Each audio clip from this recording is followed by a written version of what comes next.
what a day! What a lovely day!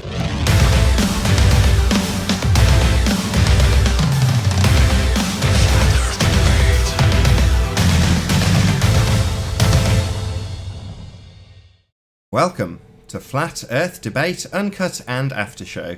I'm your host, Nathan Oakley, and if you are new to this channel, or you've not done so already, then be sure to subscribe and hit the bell notification icon to keep up to date with the Flat Earth Debate.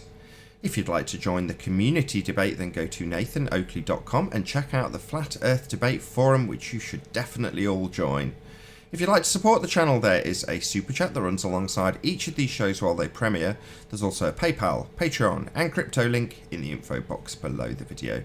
I'm going to do a massive shout out to my Patreons, and if anybody's wondering why I do so many shout outs at the moment to the Patreons, it's because basically they're keeping me mobile and keeping the show going as a net result. So to update any new subscribers to the channel, I've just had my second child about 3 months ago, and it means I'm going to be far more time restrained, and I've had to buy a car, something I've not owned for about 13 years after the last time I owned a car. I didn't want to, but now I do, and the fact that I'm actually going to be able to maintain it nicely, having ordered a load of stuff, and now comes the time. I got all the emails from PayPal saying I have to pay for all the stuff I've ordered, and yeah, so the Patreons I'm very, very grateful to today more than ever, having seen all of those PayPal bills come in for the bits and bobs I'm doing on my car, which is currently in service, and will come back hopefully shining, gleaming, and in good mechanical order, and keep me actually in front of this camera when I'm going out and about doing the things with my daughters. So a shout out to Alistair, massive thanks to all of these people for supporting me on Patreon. So shout out to Dank, David Wayne Foster, Edwin Johnson, shout out to you, my friend. Felix Hung, big shout out to you. Godrockin, also massive shout out to you, my friend. Jeranism, big shout out to you for supporting me. Kirsten Smith, Matt, Michael, Paige, big shout out to all of you. Thank you very much for supporting me on Patreon. Renee, big shout out to you. Sam Hine, thank you very much for all of your support. Really do appreciate it. Sweet Equity, shout out to you, Sweet Equity. Thank you very much indeed for supporting me. Texas Mike, also the same. The Flat Earth channel, big shout out to you. Thank you very much for supporting me. And last but by no means least, Tina Barker. Thank you very much to all of my Patreons. So let's raise the mic on Discord server and the Google Plus Hangouts on air. How you doing, Paul? How you doing, 10th man? Very good. How are you doing this morning? I'm very well. Let's get everybody off mute in Discord. Hello to Dougie, Darren, Bino. How you all doing? Yeah, how you doing? Good to have you. Yeah, good. I've been listening for quite a while. It's really interesting. Oh, me jabbering on about my car?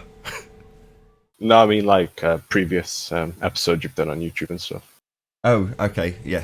I thought you meant before the show started I was there waffling on about my car, as I have been for about the last month. But, yeah. Oh, you're just appreciating the show as opposed to me and my selfish self talking about my car. Yeah. Thank you very much. No problem. Right, I'm going to leave you guys to chat amongst yourselves. I'm going to go and make some coffee. Show will start in about 25 minutes or so.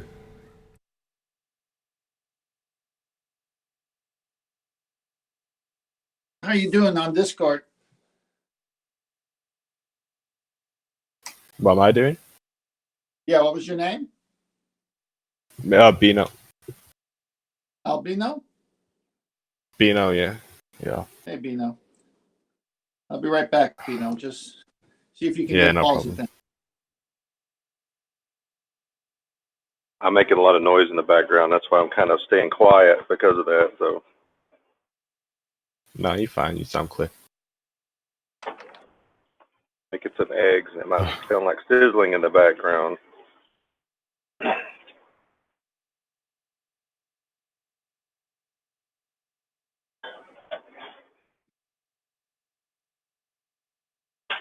So, now, are you a Glober or a Flat Earther?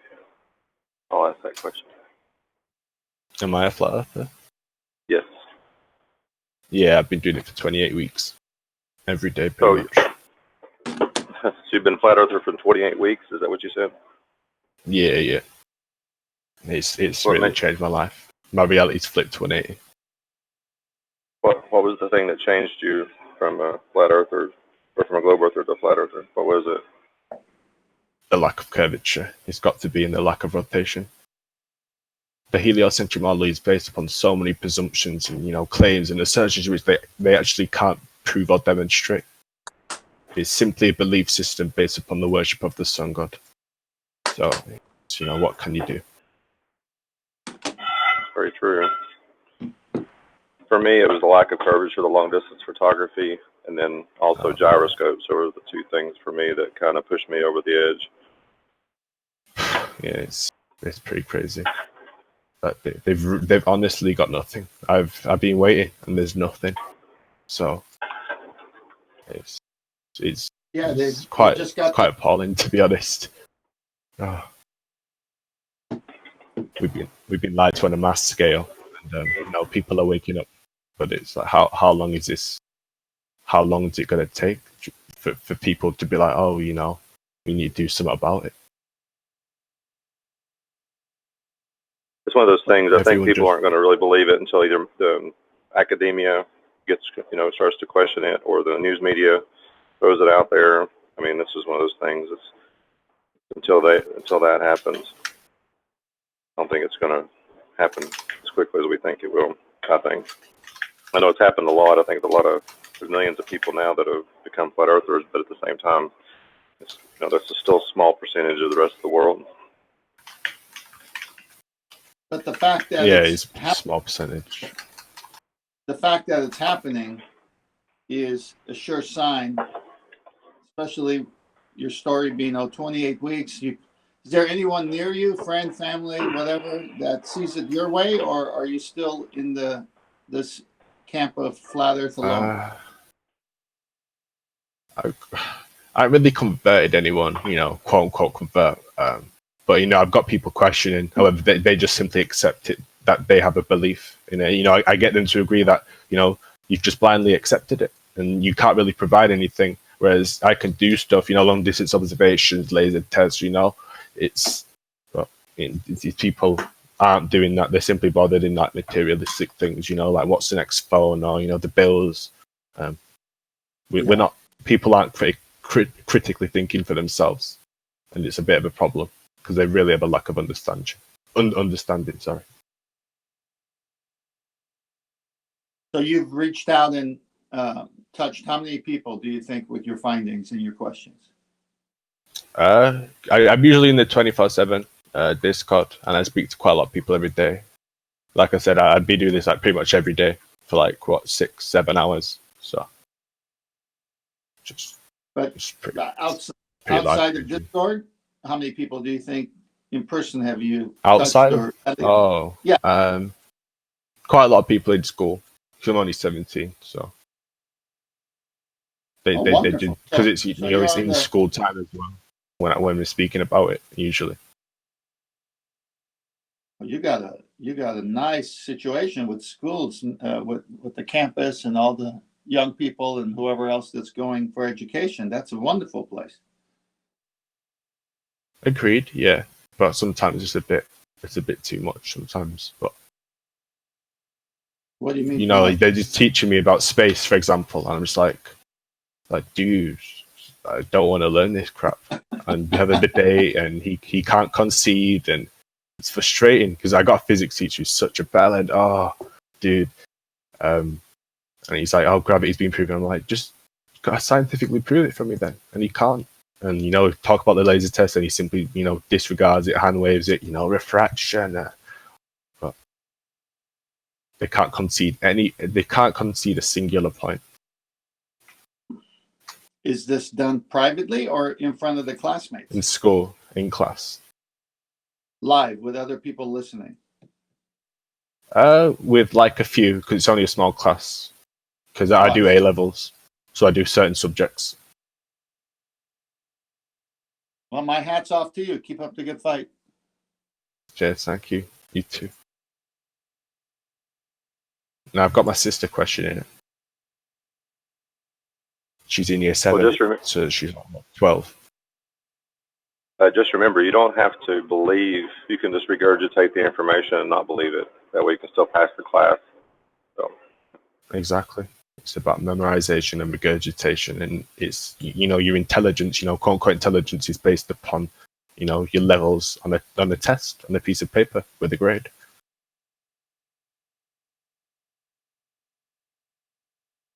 Yeah, I've shared before that when I was a kid in school, the classes that dealt with sciences, I would always question everything. And this was, when I was much younger, 14 and a half, 15.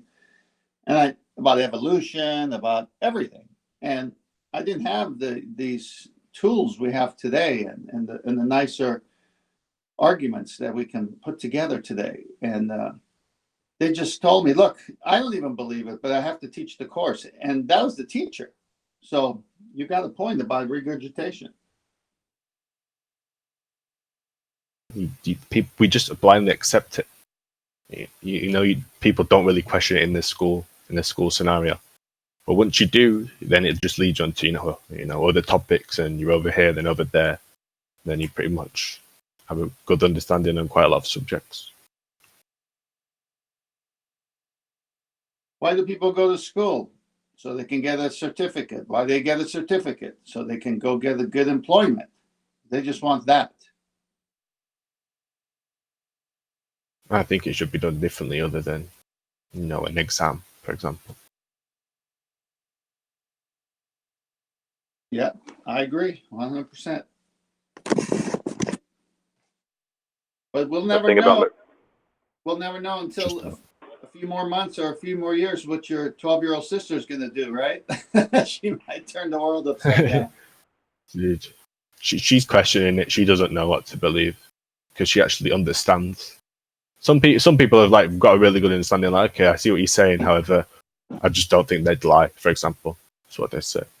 Or they affirm the consequent and think it's the truth. For example, like lunar eclipses. So you can't win with these people. Say if they still got trust in the moon landings and rovers on Mars and what's the other one? Just NASA in general. Then that's a problem. You can't win with them people. Lunar landings, rover on Mars, astronauts hanging on wires. Oops. Mm-hmm. What do you need wires for? See, I've said this before on here, but I think the reason people don't question things, it costs them too much. The cost of rejecting or questioning your belief system can cost you a lot, either in intellectual, emotional, or even financial, or even reputation. And so people aren't willing to pay that price, whatever that price may be. So it's easier to accept. In other topics I've brought up to other people, and some people, they just don't want to know the truth. Some people just don't want to know. And some other topics I've talked about on here. And I think that's something that's prevalent within every society and every culture, even here in the U.S. especially.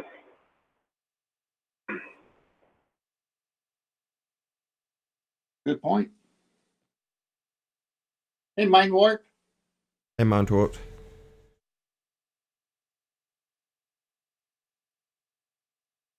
Do you remember Anthony's pitch? Sorry. Hey, I thought you weren't going to come. Sorry. Immediately talked over you. I thought I left a long enough gap. That's all good.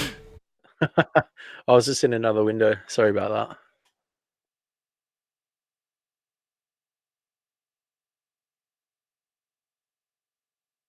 that. Yeah. Do you remember Anthony had a cartoon, and it's got two queues of people going into two doors. One door says the awkward truth, and then the other says a reassuring lie.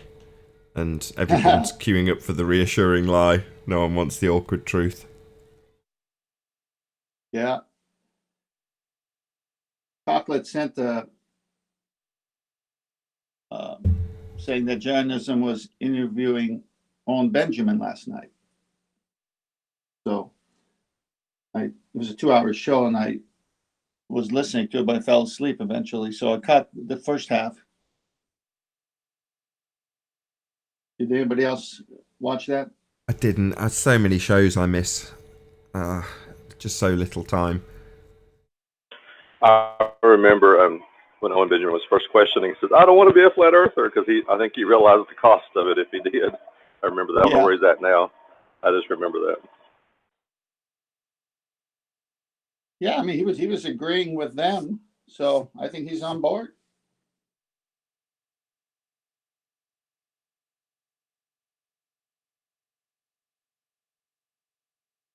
Yeah, it's happening. We just gotta be patient. Shows like this and other people, like Bino, 28 weeks now, talking. He's talking to people I'll never meet. So this thing is growing. This is good. Keep it up. Yo, this dude's saying the scientific method doesn't exist. I know there's like a few, but I'm saying cause and effect relationship.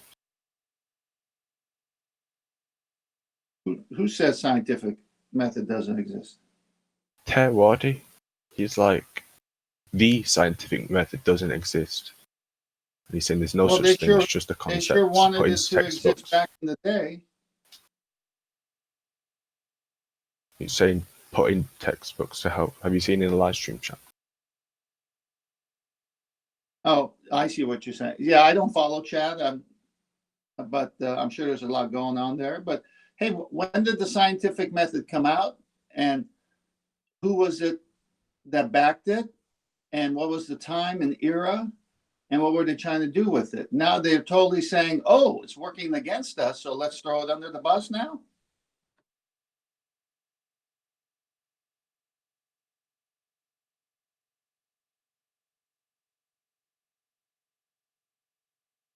Hello? Hello? Hey, sorry. My internet just went dead and I rejoined. Yeah. I wasn't sure. Can reconnected. What time is it there?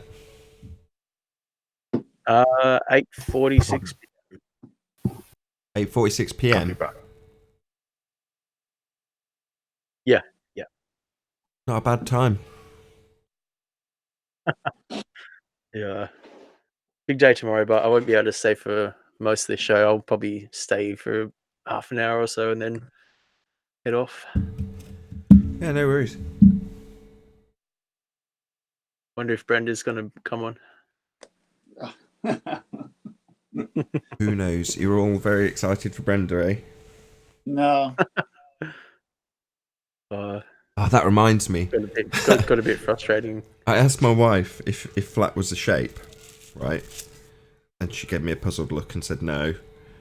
And then I explained the argument that was happening yesterday, and filled her in that a globehead was arguing that flat was a shape. And without a moment's hesitation, she said, "Was it Brenda?" I went, "Yeah, it was, yeah." We both just burst out laughing. I had to mute myself so many times when, I don't know who it was saying, draw a flat. It was just making me laugh so much. Yeah, face. I didn't change my intro. God damn it. Oh, didn't you? I need to change it. Express your views on... I need to think of what to say instead of the shape of the earth. Yeah, that's hard. I need to say the nature of Earth. That's what I'll change it to. Express your views on the nature of Earth. Yeah. Yeah. Well, I asked Brenda yesterday what the word conceptual meant. Well, she had said on the Ballbuster show, conceptual is still and motionless, yet it's spinning, when it was in reference to the Earth. So, which obviously is doublespeak, violation of the law of non-contradiction. How can something be still and motionless and yet spinning? I mean, this is the world they live in. They got to have two things. Instead of shape, could you say perspective? No. Flat Earth is a perspective. No, it's a very concise way. I'm just trying to think of. No, that's cool. that's a very concise way of both summarising an aspect of geometry and the essence of the flat Earth argument, right?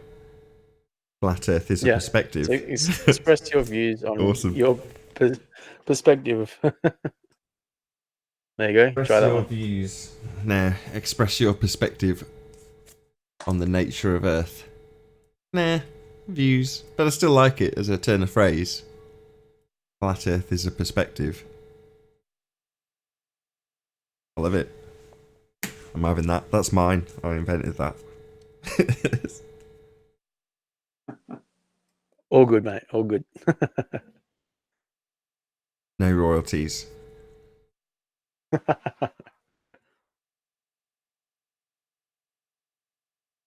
How am I coming in? Bit loud or?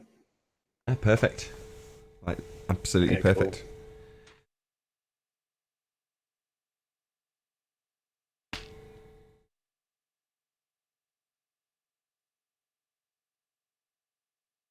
This is a calm little moment. I may as well share the show as I tell everybody to do it each day.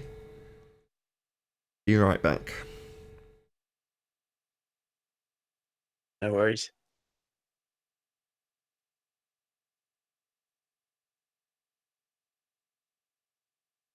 The mind warp. What's your best argument you put forward when you meet a glober? What's the first question you ask him? Honestly, I haven't really spoken to many people about it. I'm closet flat earther. I work for myself, so I mean, my wife and family know about it, but because I run my own business, I don't really. The people I run into are more clients, so it's not really something that I would talk about. Okay, how about with family? What's been your experience that you has anyone been asked a question by you and then still hasn't gotten back? Because obviously the question is, if Earth was a globe, then why? Have you done that?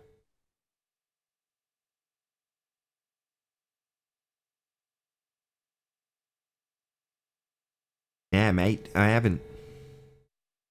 Nice one. That's just you trying to sound like Travis to the gravity question too, right?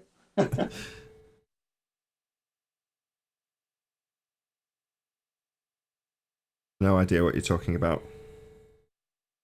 Scientific evidence of what? Yes, all originally by me. Oh, was that originally by you? Yeah, no, it wasn't. But I'm just claiming credit for humorous effect. Oh, I see. Okay. Well, so whatever we say in the pre-show, it's all originally by you, and then when we get on the real show, you give the real credits. upon theft of it, yes. Sorry, my internet just cut out again. I don't know what is going on there. Cheap internet. Yeah. Not as in your cheap, as in your supplier, not you, if you know what I mean. Yeah, no, they've just put NBN in, and it's meant to be the new improved internet, but I still think the ADSL2 was much better. Is it fibre optic? Yeah, so what they do from the exchange, they run fiber to the node, and then they run from the node through to the house on the original copper wiring. So it's not really that much better. You can pay extra and go from if you pay out of pocket, you can go fiber all the way from the node to the house as well, and you can get pretty fast speeds. But I think we get like 50 megabytes a second if That's we're not lucky. terrible. That's down, right? Which isn't. Yeah.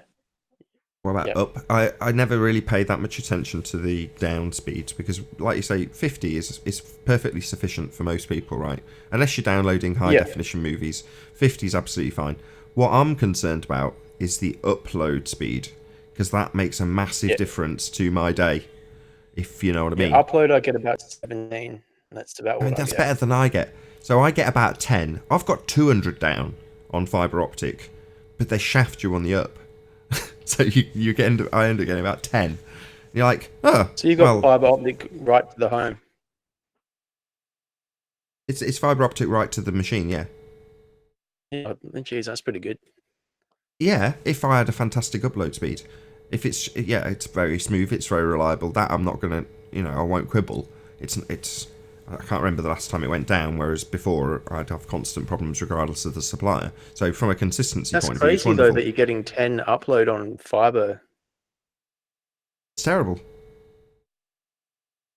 That must be something to do with the congestion on the line, maybe. No, that's what they quote. The exchange. They just don't list it, and when you ask them, what will I get?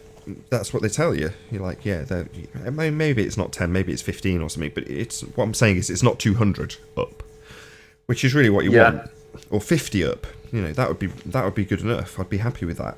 But 10, you're waiting a long time to upload stuff.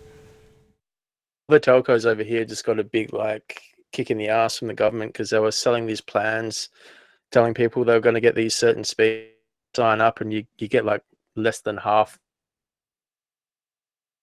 Yeah, I mean, I'm pretty sure I'm getting what I'm paying for, and they've told me what I should get, and it's just if I paid maybe a third more again or 40% more, I'd only end up with maybe 20 up.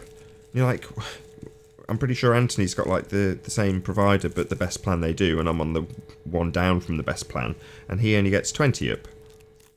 Yeah, by comparison to my 10. The numbers might be slightly different. It's not really that important. What I'm saying is it's not into triple digits, which is really what you'd want when you're paying £30 or £40, as I am. Yeah, a lot of it also depends on how far away you are from the node and the exchange too. So you might be quite far away.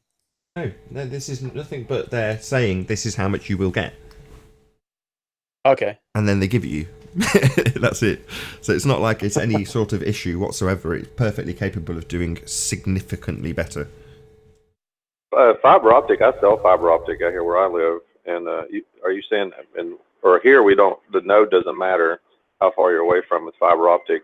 I've gotten people that I've speed tested them and they're getting their 300 megs right to the router. And we actually have speeds that are symmetrical, which means 300 up and 300 down on our slowest speed. Of course, it tiers down when you get up to the 600 megabytes and a gigabyte. It goes to about 400 upload, but still, it's phenomenally fast. That is fast. I didn't think. Yeah, That's see, here it does matter how far away you are because it's fiber to the node, but then the node is the node is the residential houses from the exchange. So they do the fiber from the exchange, and then they've just attached that to the existing copper line going to the houses. So if you're still quite far on the copper, you're still going to get that much faster internet unless you pay that extra premium and get fiber from that node to your house. So say I think I'm about 100 meters away, which is pretty good. I get pretty fast internet, but if I was further away, I'd probably only be able to get the maximum of a 25 megabyte second download and maybe 5 meg, which is pretty crap. I missed the node part, but yeah, I'm kind of the same boat. I have AT&T where I'm at. I can't get the fiber up to my house, but in the area I work where we sell the fiber, we can get fiber all the way to the house, not just to the node. They're just setting us up where they can control us at the end with a simple on and off switch, right? Again, it's all dependent on the internet. I remember when they first... We'll have 5G soon, and then that'll be 3 gigs a second. I remember they first came and installed the fibre optic. The workmen were carried down by angels singing beautiful songs. They installed it all. It was amazing. And I plugged it all in for the first time. It worked beautifully. And the angels were massaging me while I was using it. It was fantastic. A day later, for some reason, it slowed down slightly. And I said to my wife, "What is this, the Stone Age?" Well, you want to hear a disaster story? So what happened, we got the node installed, and then the guy that were installing it didn't lock it up. And some little shits, because it was during school holidays, set it on fire. So the whole suburb was without, because what they did, they hired a contractor in to rebuild and reconnect everyone. but they did it in the opposite order. So everyone's phone lines were connected to someone else's line. So they had to go through to everyone's house and ping a signal back to the exchange to work out which was which. It was ridiculous, hey? Why would It the little was- sod it do was- that? But you can bet your bottom dollar he's probably affected by it, right? Yeah. It's like pissing on your own Well- front door. Yeah, yeah. So it was just some little shits that would have just been, yeah, let's go set something on fire. It was really disruptive to my business, man. Fuck, that was a bad month.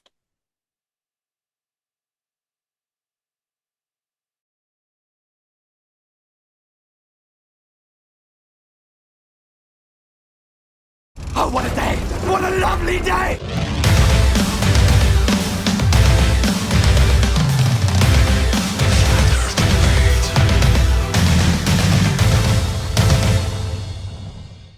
Welcome to Flat Earth Debate Live. I'm your host Nathan Oakley, and if you are new to this channel or you've not done so already, then be sure to subscribe and hit the bell notification icon to keep up to date with the Flat Earth Debate. If you'd like to join the community debate, then go to nathanoakley.com and check out the Flat Earth Debate forum, which you should definitely all join. If you'd like to support the channel, there is a super chat that runs alongside each of these shows while they are live. There's also a PayPal, Patreon and crypto link in the info box below the video. Most importantly, if you'd like to join the panel, then simply mute the page you are currently watching, then click the link in the info box below this video to express your views on, and I'm going to change this for the first time, hopefully I'll get it right, to express your views on the nature of Earth. Yeah. Be sure to share the show on Facebook and Twitter. Sharing the show obviously increases the live audience, but this in turn increases the chances of a more diverse panel. So please share the show on Facebook and Twitter. And one last time, if you're new to the channel or you've not done so already, then be sure to subscribe and hit the bell notification icon to keep up to date with the Flat Earth Debate. Now we are joined by Paul, Mindwarped, Flatzoid, and 10th Man. Very good to have you first and foremost. Good morning. Good evening. Good afternoon. Good morning. Good to Good see. afternoon. Good to see you remove shape out of the intro there. Well done. Yeah, I almost didn't have brain fart right at the beginning. I was like, oh yeah, I've got to change to make up. I know what I've got to change. And while I'm speaking it, I'm thinking, what have I got to change? What am I going to change? Just couldn't remember. Right, we were also joined by a whole bunch of people on Discord. So I'll have to unmute some of the people who have already been talking or already off mute. But hello to everyone in Discord.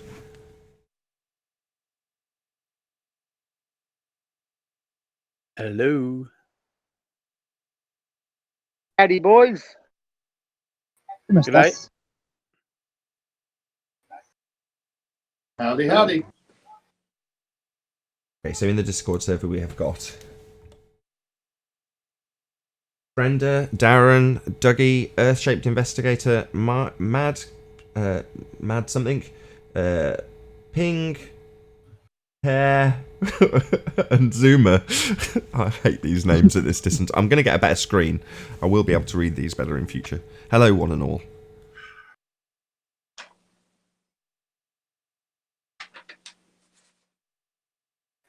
Or It's a quiet translated into internet speak, let's just kill the conversation.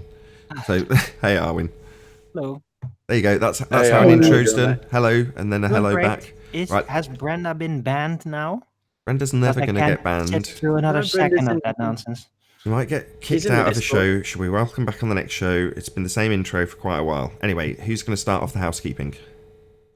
Any scientific? Go I think ahead. that's fine. Go ahead, my friend. Any scientific evidence of gravity? No. No. Nope. None at all.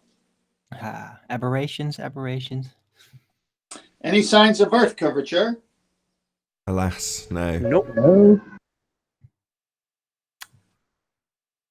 Any evidence of the distance No to the sun? information. No apparent No. distance. No. No measured.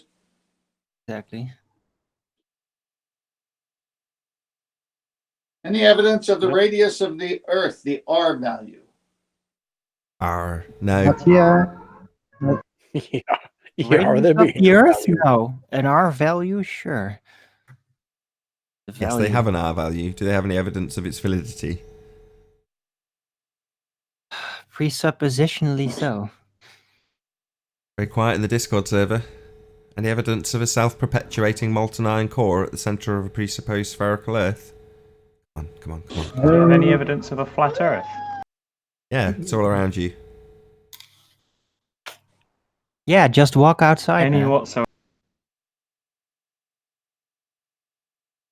Say again? I didn't quite hear that. Say it again. Do you guys have literally any evidence whatsoever that could be construed as scientific that constitutes a flat Earth, other than the horizon being flat, which is also true on a globe Earth the size of the globe? Okay, well, there's two points there to address. First and foremost, the shape of the Earth being flat falls outside of scientific inquiry. It's not a cause and effect relationship now, is it? That's the first thing. The second thing is the horizon being flat. Now, you won't get that asserted here as a proof of flat Earth. The horizon is an apparent position where the sky meets the ground. Unfortunately, the sky doesn't meet the ground. It's an apparent position. It means nothing in reference to measurements. So 2 counts, 2. So what I got from that was that scientifically you can't say either way what the shape of the Earth is because it's not scientific. Correct. It's not a cause and effect relationship. The Earth is obviously and observably flat. But the whole So of any science scientific is evidence not of an cause and Earth effect. shape? Sorry, How about a new housekeeping question, Nathan? Any scientific evidence of an Earth shape? I'm going to get away from shape. I'm changing the intro to the nature of the Earth. I'm not going to say shape again. But I that's might the whole thing. accidentally. You can't have gas pressure without a container, so why not ask for scientific evidence of an Earth shape? Well, You flat just isn't said the you shape. can't have. let's You take just that said into you can't consideration. have evidence of the of Exactly. because it's not a scientific question. Right, Brenda. A Yeah. malformed question. So it's a complete waste of time. Like you.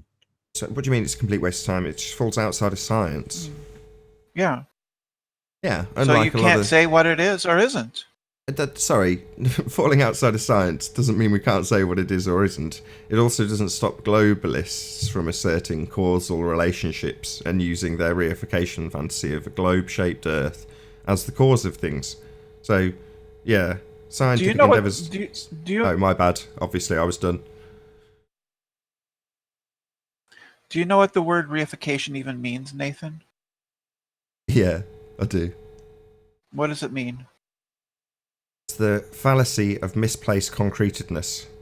Hypothesization. Very difficult word to say. Hypostaticization. Yeah. Better than I could do. Hypothesization? That's how I say it. It's wrong. It means taking as real something that isn't real.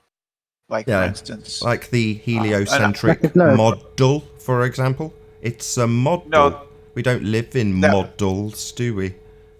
yeah, that wouldn't be the reification fallacy. It's just a model, though, isn't it? The heliocentric description of our world is just a model.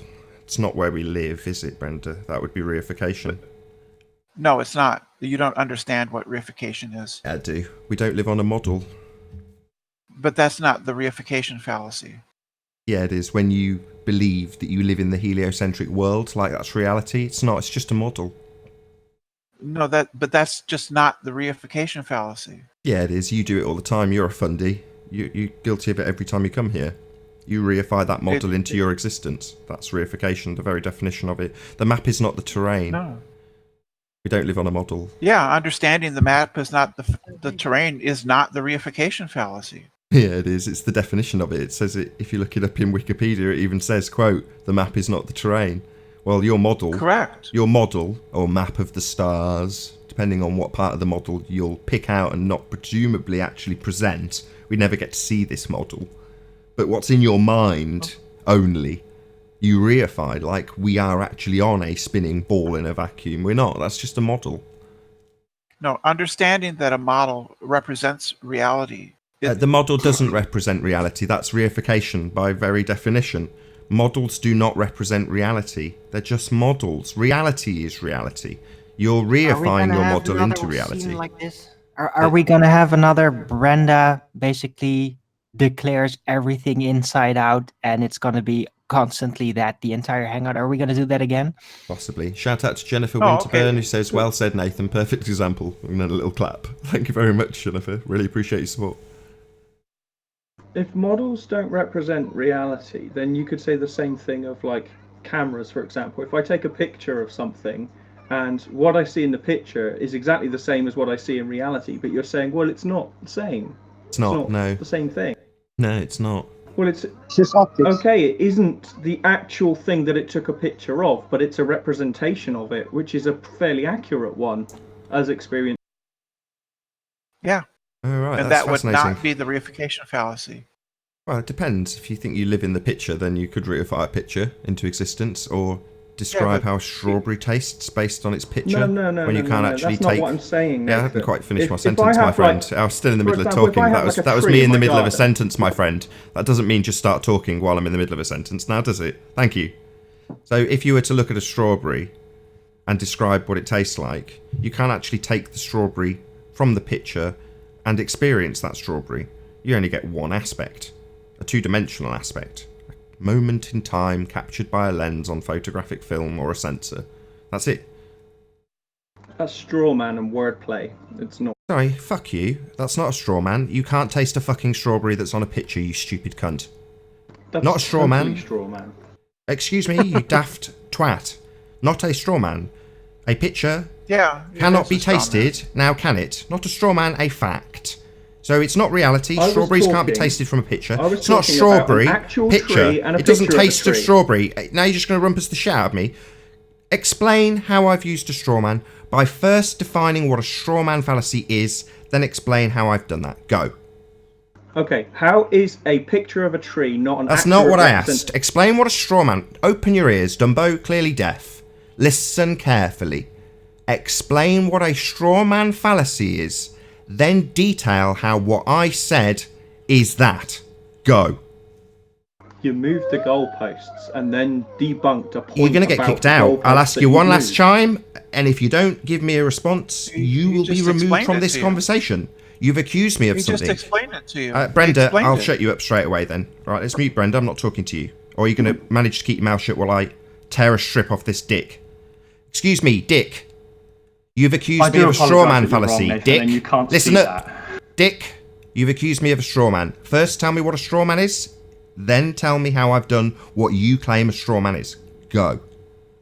You've done the same thing you do every day in this conversation, Nathan. Is that you've gone, you've... Take over the world? Shut up, Dick. Get out. You're not part of this conversation anymore. You're not going to accuse me of something and then back it up by saying, you're doing the same thing you always do. No, you haven't detailed what a straw man is. I have absolutely no idea that this dick hasn't got the vaguest idea what a straw man is. Just a word he hears being used. Well, he was... Nah. He was partially correct, though.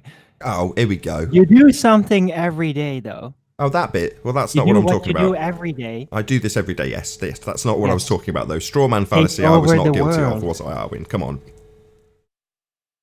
But that is it, right? You do what you do every day. Take over the world.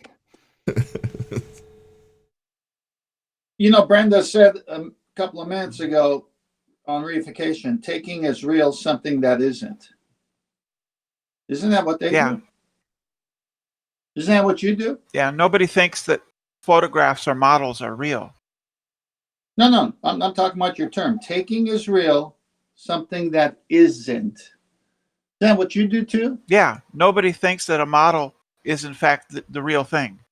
It's a model. Yeah, you do. Do you want an example? Do we, as a sphere Earth, travel around the sun? Yes. That's just a model, you stupid cow. That's called the heliocentric model. Heliocentric, sun at centre. That's a model. We don't live in a model. We don't travel around the sun. That's just a way of describing our world with a model. And you think we do travel around the sun? Oh, well then you've reified that model, bonehead. No, I just say that it represents reality. Oh, really? Well, it doesn't. It's called the heliocentric model. It's a way of describing us travelling around the sun being at the centre. It's a model called heliocentric model. Not reality, not what the world does, just your reification of a model. Can I get from one city to the next city with a map, Nathan? Who cares? Isn't a map a model of the roads that can get me from one place to the next? No. Does it tell you what the weather conditions are like on the roads, for example? Will it tell you if the roads are completely flooded? Will it tell you that? No. So it might be the case that the model you're presenting that will get you from A to B is actually flooded on the way. But it won't tell you that, will it? Because it's not representative of reality. It doesn't take into account those things, does it? Because it doesn't represent reality. It's just a map. The map is not the terrain. It's just a reification. If you believe that is representative of your world, it's not. It might be aspects of it, but that's it. So what? Yeah, like the strawberry, we can't taste it. it. Can't taste it. Can't get a temperature from it. There's a whole bunch of things we can't do with it because it's not reality. That's right. Models necessarily reduce reality to a few essential characteristics that we're concerned about. I'm not concerned about weather. I'm concerned about where the roads are, which exit I take to get to the city. All right. Yeah, that's what a model is. Not a driver then, are you? It's a schematic. It would be a guide. A guide. That's just directions. Schematic. That's just directions. Yeah, that's a model. Directions are a model. So what? Nobody's saying you can't have models. But when you reify them into reality by saying we travel around the sun, then that's reification. We don't live in a model, but you think we do travel around the sun. That's just a model. No, but it's wrong. Maps are not I don't models. think we. They're just a guide. That's it. You even said it. If I have a They're map a guide. and They're it not tells a me, model. if I have a map and it tells me that the roads are laid out in this way, then that's just true. The roads are laid out in this way. It doesn't tell me everything about them. It's them. the replacement of an actual person showing you the way. That's it. It's a guide. It's not a model. Yeah, that's right. Directions and guides are models. You out of your mind? No, she's right. So what? Of course they are. So what? That doesn't mean we live in a model. And so, guide is not a model. It's a person. So the model of the heliocentric Earth is a guide to understanding the relationship of the Earth and the Sun and all the other planets. It's a guide. Well, then why don't you accept Charlotte, North Carolina to LA 1.5 hours on your model?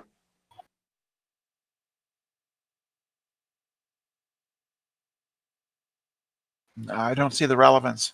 Well, so everybody understands. Oh, well, then let him explain. You say that the Earth is spinning, right? Yeah, of course it is. At the equator, 1,000 miles per hour, approximately, correct? Yep. 15 degrees an hour. Yes, you're right. And Charlotte, North Carolina, and LA, approximately 860 miles per hour. Would you agree with that? If you've done the math correctly on that, I suppose. Okay. Okay, great. So if the Earth is coming at you west to east, and you're in an airplane going east to west, the flight should take 1.5 hours, but it doesn't. Well, have you heard of the conservation of momentum? Oh, have you heard about tasting strawberries from a picture? No, that's relevant, right? No, what's relevant is this: that if something is spinning underneath you, it's spinning underneath you. Why don't you accept that? Because of conservation of momentum. I'm spinning with it. But you're going towards it. Oh, so hold on, just to interrupt. So Brenda thinks there's no Coriolis effect on her model that she reifies. No Coriolis effect. Coriolis is very real. Of course it is. Yeah, no, on Earth though, if it's conserving the momentum, it's not having any Coriolis effect. There's no deviation or apparent deviation for it going into a second reference frame if it's conserving any momentum. You're reifying reference frames, Nathan. Oh, you're a stupid cow. I'm not reaffirming. Can we the now Dutch kick famous. her? This is going to be exactly like yesterday. No, she's Please. caught in her own trap, Arwen. She's caught in. Now she's double Yeah, speaking. she's going to do it every day and every day, again and again and again. It's going to be the Brenda show. Thanks. No, Actually, it's I, nice. I would. I came on. I was rather hoping to talk about something completely different. We got into this because of the other person. I'm willing to drop this if I could address something else. No, I'd like an answer to my question before you drop it and conveniently run away. Oh, okay. Okay. Well, you just have to understand I'm the keen laws to of hear motion. what Brenda was willing to come here and ask. Well, do you Just- mind? just, I was having a conversation. Okay, let's just get some control. So 10th Man's brought up an example, specifically an example of the Coriolis effect. Now Brenda's using a straw man of conservation of momentum, something that would negate the Coriolis effect. In other words, the example given by 10th Man would no longer happen given her description. So she's sidestepping the Coriolis effect, it would seem. I don't know why, but we'll find out. Go ahead. The Coriolis effect is irrelevant to the 10th man's question. It has no bearing on it. So 10th Man's detailed Coriolis effect, as described on Earth.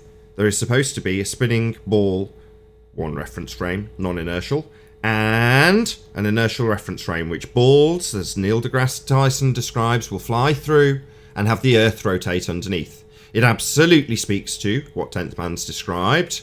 So, Brenda, it seems that you want to change the subject because you're being battered. So you don't understand Coriolis effect, you don't understand reification error, and you don't understand... Shut her up. Coriolis effect is the effect of an apparent deviation when you are travelling on a non-inertial reference frame and the projectile, for example, a ball, travels into the inertial reference frame in a straight line, and the non-inertial reference frame continues to rotate underneath.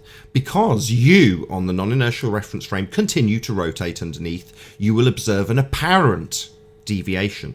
A ball seeming to take a curved path, when in reality it takes a straight path. It is not the ball that curves, Brenda. It is you on the non-inertial reference frame. So just to be absolutely clear, without any Google searching off the top of my head and without any scripts, I can pretty much describe in 3 or 4 sentences precisely what Coriolis effect is. I absolutely understand it. Okay, love? You don't understand. You don't understand how to apply it, and it has nothing to do with his question, which is about the laws of conservation of motion. No, it's not. He's describing Coriolis effect, and again, what Brenda is doing for the other, what was his title? Dick is using a straw man. He's describing reference frames, 2 separate reference frames, specifically in reference to the Earth spinning. He gave a preamble about what he was going to describe, spinning ball Earth. He also described 2 separate reference frames. That's Coriolis effect. Yeah, simple. No, it's not. Yes, it is. Understand? You don't understand these things, Nathan. Shut up! That's no worries. Every time a globehead tells me that I don't understand Coriolis effect, I will detail it again, showing that they are a liar, because I can concisely summarise it as many times as they tell me I don't understand it. The Coriolis effect, exampled with a roundabout. You sit on the roundabout, spinning, holding a ball, and you throw the ball. The non-inertial reference frame being the spinning roundabout. When the ball leaves your hand into the inertial reference frame of the air above the roundabout, it travels in a straight line. But because you continue to rotate underneath on the non-inertial reference frame, the roundabout, it appears to take a curved path. But in reality, it's travelling straight, but because you rotate underneath, it appears to deflect. That is a summary of the Coriolis effect. You will not find it described any other way. It is accurate. Brenda's just a liar. She likes to lie about my understanding of these things because it doesn't conform with her ball Earth reification. But none of that has anything to do with 10th man's example. 10th man's example is of a spinning ball Earth with a flight travelling from Charlotte, North Carolina to LA in the inertial reference frame, like the ball described by Neil deGrasse Tyson, or the bullet described by many a fundy who come on this debate. The ball travels in a straight line. The bullet travels in a straight line. The plane travels in a straight line. and the Earth continues to rotate underneath. It's a non-inertial reference frame that's rotating beneath bullets, balls, and planes in your reification fantasy. Did you take your bride out to dinner yet, Nathan? No, Thursday, JQ. I will, though, absolutely. Very excited about it, too. Yeah, but thank you for your super none chat. of that had anything to do with his question.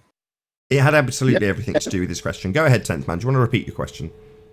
Yes, it did. You must have 2 reference frames for Coriolis. Will you admit to that? Yes or no? I have no idea what you're talking about. Well, then let's kick her out. God, Let's you kick her out then. retard. Bye-bye. You're too dumb to have this conversation then. It's time for you to leave. Bye-bye. I agree. Brenda is the martyr of That was retard. wonderful. No, she was projecting. Wonderful. It's okay. It's okay when people are dumb. They project a lot. So me, I can concisely summarise what 10th man described. 2 reference frames. That's Coriolis effect. And she said, I don't know what you're talking about. Well, with such a simplistic description from 10th man, you'd expect her to know, given that she's told me I don't know. So you'd expect her to know what she's telling me I don't know, concisely summarising it 3 times. Yeah. Shout out to Amanda Young. Nathan, you have to explain to the baller in dumb terms. Yeah, 2 reference frames, roundabout and ball. Ball straight line, you rotate underneath. Ball, like Earth in your model. There you go, as dumb as I can make it. That sounded exactly like Laurie. Laurie, the Christian Glober. Laurie, what are we talking about? You just don't understand. You're so stupid. Oh, did it come across as like a piss take Oriental? Oh, well, that was what I was going for. It sounded a little like Laurie. I was going for dumb. Okay, dumb didn't work. Well, I think Laurie kind of sounds dumb, so... There's a problem with her conservation of momentum. Let's say that plane takes off and is heading towards Los Angeles, right? What if it decided to have to turn and go back? Because you'd have to try to make up that speed, right? So the plane would have to start trying to go faster to catch up with itself. Oh, it's a crock of crap. It flies in the face of Coriolis effect. Coriolis effect requires you leave the non-inertial reference frame and enter the inertial reference frame. You leave the spinning Earth and enter the air. Like the football, like the bullet that they claim. It's just they have to double speak it when it gets to the aeroplane. Oh, well, it doesn't affect an aeroplane, even though that's in the air for a lot longer. Oh, right. Well, why is that then? Oh, well, because of my bullshit. Well, that bullshit doesn't speak to 2 reference frames. Oh, I don't know what you're talking about. Totally plays dumb, right? That's their little shtick. Anyway, they just double talk their way around single reference frame. And if you're saying that the energy is conserved, then you've only got 1 reference frame. It's not leaving the inertial reference frame if you're conserving the energy. Well, then you've only got 1 reference frame and no Coriolis effect. So that's what they'll dance between. 1 reference frame, no Coriolis effect when there's non-examples, because there isn't any Coriolis effect. Earth isn't spinning. But when that's painfully obvious, they have to explain their example with 1 reference frame, which is not conducive to Coriolis. 10th man has spotted, very cleverly, how to boil this argument down to about 3 sentences, and have them over the ropes, like that. So if you're watching and you're having these arguments, pay attention like 10th man has, and you'll have someone over a barrel in about 3 sentences with Coriolis effect.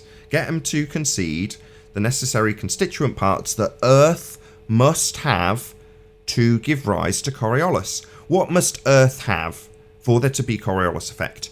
2 reference frames. Now, as soon as they've conceded that, that's what Coriolis effect is. You don't need Coriolis from that point on. You can just get rid of it from the argument. You don't need to argue about what Coriolis effect is. You just need to get them to concede what Earth has to have in order for it to have a Coriolis effect. What's it got to have? 10th man beautifully boiled it right down. So Earth's got two reference frames, right, Brenda? We'll agree to that. It's just instant. Right, you're screwed. Well done, 10th man. That was epic. Well, my hat's off to you and QE for great lessons from past shows. It's interesting to note that Gaspard Gustave de Coriolis, he continued his father's work, and his father was Honoré Gaspard de Coriolis, who was a Jesuit vicar at the Roman Catholic Diocese of Mendes and served as a canon in the Notre Dame of Paris, in a Roman cathedral in Paris. Another Jesuit load of BS. What about Coriolis himself? I'm pretty sure he was a Jesuit as well. Oh, Well, if his shit. dad was, I'm Of sure course. he probably was. Hmm. His father Yeah. was a Jesuit priest. He was canonized in Notre Dame. And So that would mean that, and Gustav most definitely would have been a Jesuit as well. It's canon. I don't know if that is automatically so, but does What's make it a I lot would more say it sense. would be. If you know what the Jesuits are like, yeah, they're pretty ruthless. I would say that it would have been passed down to his son. Mm-hmm. Seeing Well, that his they son, try. They always try. Doesn't always work though. Well, it does say that he carried on his father's work. So Mhm. I'm just Yeah. saying that, like, every time when these types of lies and everything are transited to the next generation, it's always the confrontation with, yeah, you have to realize that this is actually fake. It's like waking them up from Santa Claus to help out with the Santa Claus act. That's It's how. all been And a if the slow kids, programming. but the kids can have like a giant backlash from that, and then decide they want nothing to do with their family anymore. That also happens. So, Yeah, it just goes to show how far back the brainwashing began, because the Jesuits, they own the part of the Smithsonian. So pretty much the Smithsonian runs all the education systems worldwide, and this Coriolis is just a prime example of that. They've worked this out to work slowly. So, it's going to take a lot of work to, get the truth out. It's actually interesting that Notre Dame burnt down as well. Maybe that's got something to do with that their whole load of bullshit's coming down in flames. maybe. Or maybe the act is going to be dropped and there's a new act in the workings for which we won't be prepared. I don't know.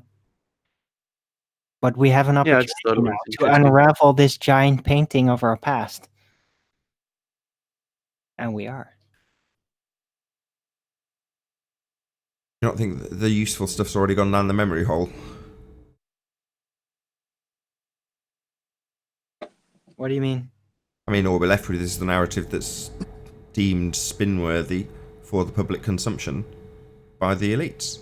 Well, I mean, whatever narrative you seek out is presumably going to be controlled in their favour to a certain extent. Yeah, you're going to obviously find some truth along the way, but it's all spin, isn't it? The way that history's They're been... never going to be able to fully fix it. And it's like they can't.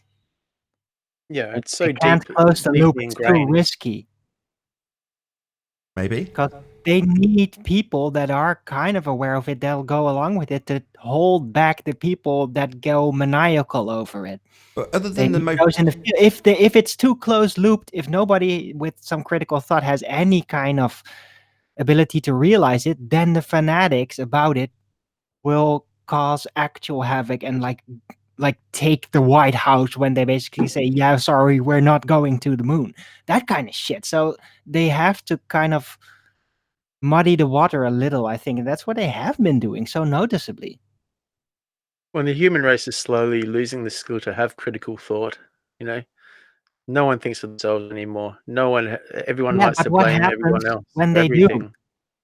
do? It's happening. The baller religious fanatics will go and basically demand the illusions made real. It's and happening. You don't know how far they will go with that eventually. Arwen, it's happening because a lie can be broken down as a lie. Just like with Brenda, 2 reference points, bam, loses. That's what we're doing. I mean, I just looked up Jesuit schools in America, and Wikipedia says there's 380 secondary schools and 190 colleges and universities, Georgetown being one of them. So, yeah, they got the podium to brainwash Yeah, but then you've everybody. also got to look at the Smithsonian as well, 10th. Like the Smithsonian is Jesuit as well, and they own fucking most of the education system worldwide. Can I finish my statement? Who cares? Smithsonian are the gatekeepers of history and the destroyers of evidence. Who cares? The Lite takes out the darkness. Let's keep it up. Why are you so concerned with what history has to say? I'm not saying it's not interesting, but given that we know that there's a whole pack of lies in terms of our current rhetoric, and there's even current scientific discovery that flies in the face of the current models that they present in schools, why would you need to look to the past anyway, other than figuring out the motivation of the people that potentially lied to you? What's the point?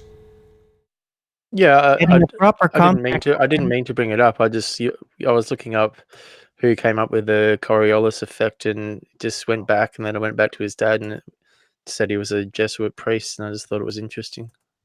Then just brought back some previous research I've just did on the Jesuits and how they've infiltrated everything. So yeah, sorry. That's fair enough. Who It is interesting. Who benefits with a globe model? Well, The ones they that do, control the mechanism. because they want to control us. No, but who benefits?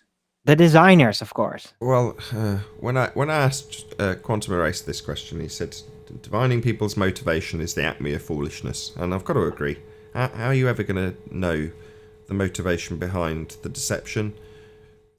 Probably wouldn't even find out the root I'm of not it. trying to get. I'm sorry. I'm not That's trying all to get the motivation. I'm saying if we take just this last episode with Brenda, when we bring up two reference points, hey, they're the ones who say Coriolis exists. I mean, we know Coriolis exists on a roundabout, but there's no Earth-based Coriolis because the plane would obviously prove it, but the plane doesn't prove it. So right there, that's why is he stuck in that lie? No, it's a body of science slam attempt. Just It's if it difficult. doesn't work, if the argument doesn't work, to prevent the cracks from showing, throw the entire body of science at it, even though it can all be dispelled just one by one by one by one by one. That's what she's doing. It's literally pandering, like wasting our time. Okay, you went off to another part of it, which I don't blame you because it does wear you out after a while listening to Brenda. But what I'm trying to say is that they're the ones who came up with Coriolis Earth-based type. And we're the ones saying, well, if Coriolis is this, then why not this? And right there, they die. Now, if they don't want to admit they die, I move on to the next person until someone like who came on Discord today, who for 28 weeks is a flat earther now. Wow, that's true. And so you can't push a rope, but you can pull it. So we still speak the truth. We still show the contradictions. But I'm not going to sit there and argue with a fool for 40 hours when they can't admit to their own Coriolis. I'll just stay on that one point until they just die. It's their point. Yeah, but they're not gonna die. They're just They gonna do die. use it They as do die another because part they of the entire strawman. body of science to body slam you with. No, I won't let them. Yes, that's why they keep on bringing it up on a daily Arwen. basis, because they don't care. Arwen. It doesn't make sense. They're just gonna body slam you with their body of science. That's what they're Arwen. doing. That's why it's always the same. Arwen, I don't let them body slam me, just like I wouldn't let Brenda change the point. She's taking up the talking time, isn't she? She's off the show because she ran out of real arguments. That's what happens when you stay on topic and hold their feet to their own words. That's Mind if I not just true. read this comment out? She was kicked. Sorry to She was kicked. interrupt. Why was she kicked? Because you finally realized that it was useless and it wasn't going to go anywhere. No, that's not why she was kicked. Let me just correct.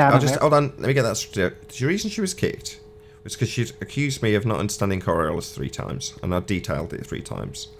Then, when 10th Man said, I'll paraphrase, I'm talking about 2 reference frames in relation to Earth. Her response, I don't really know what you're talking about. Yes. Right? Yeah, at that point, I kicked her out.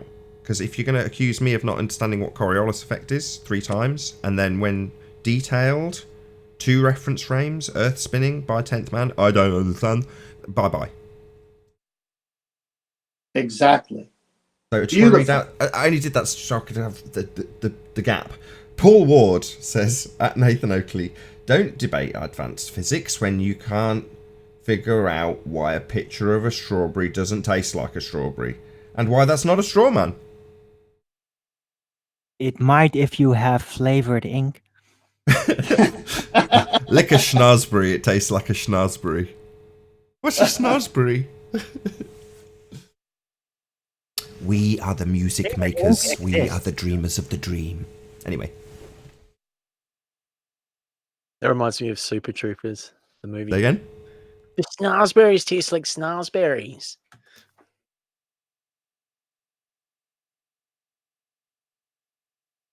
You know, when you No talk one to has to say people that? about Okay.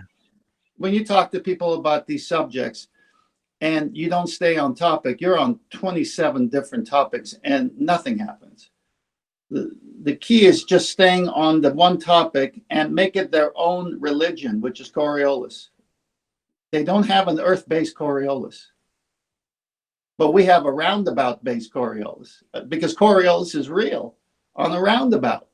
But if it's real on the roundabout and the earth is spinning, and I mean, the earth is this heliocentric model earth, then it's got to apply to that. But they don't have it because the airplane would prove it. Just like the bullet, just like the football. It's their argument. They'll die with it if you stay on topic.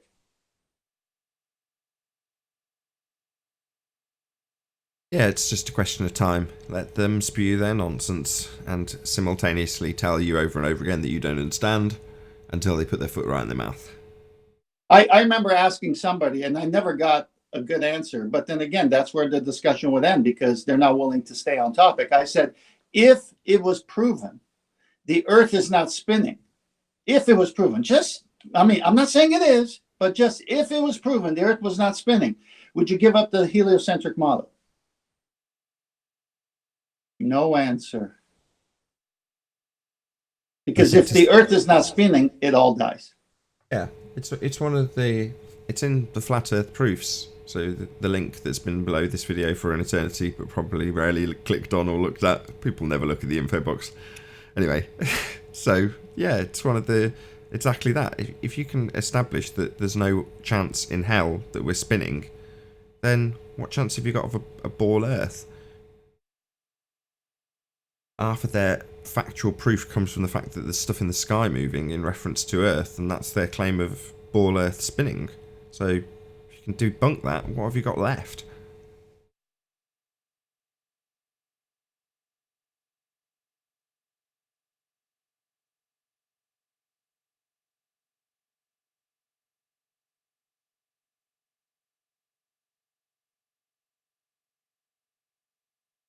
The silence is great. I was going to say, I do like these calm little moments. I was just quietly pondering, like, you know, the Big Bang and like how was it even possible for, you know, mass to attract a mass together to create a planet? You know, like those two minute little masses had to join together, and then they attracted another mass, and then that grew into the size of the planet, and then the gases and, you know, the volcano created a ball in the middle, and then we had the atmosphere form and then push out and create a right. You know, I'm just like, oh man, how is that even possible? It doesn't make any sense. Yeah, demonstrate it somehow, right? Yeah. I'm mostly concerned with when it comes to the Big Bang is how did everything actually come out of nothing? Yeah, Because and what was that there thing before? is never even addressed. It You can't. don't understand Coriolis, Nathan. Oh, is it that time again? So Coriolis is an apparent deviation caused by you rotating underneath an inertial reference frame. So the object travels in a straight line, but from your position rotating underneath it appears to take a curved path, when in reality it's taking a straight path. It just appears to curve because you rotate underneath. I absolutely understand the Coriolis effect, just more projection. you don't understand that definition. You don't understand that just because there is a relative movement of someone, say on the equator, walking, say at 5 miles an hour, or even an aeroplane, that the Coriolis is insignificant in comparison. Oh, it seems you don't understand the Coriolis effect. If you're walking on the non-inertial reference frame, then you're on the non-inertial reference frame. If you're flying, then you're not on the non-inertial reference frame. So it seems that you don't understand. You're clearly stupid. Obviously, to have a Coriolis effect, you've got to leave the non-inertial reference frame. Walking on it wouldn't suit that description. Clearly, you're a moron. Don't understand, do you, Nathan, that when you move relative to the Earth's surface, you've left the Earth's reference frame. You've left it when you're walking. Yes, you are stupid. What a moron. He thinks you leave a surface when you're walking on it. What a complete retard Rumpus is. How thick are you? What a stupid moron. You're a moron. You are a moron. You are a moron. And the fact you don't You're forgetting to use the word are a utter, Rumpus. You Use don't it more. understand Coriolis, Rumpus. You seem to think that you leave a non-inertial reference frame when you walk on it. That makes you a moron. You moron. You moron. Utter. Utter.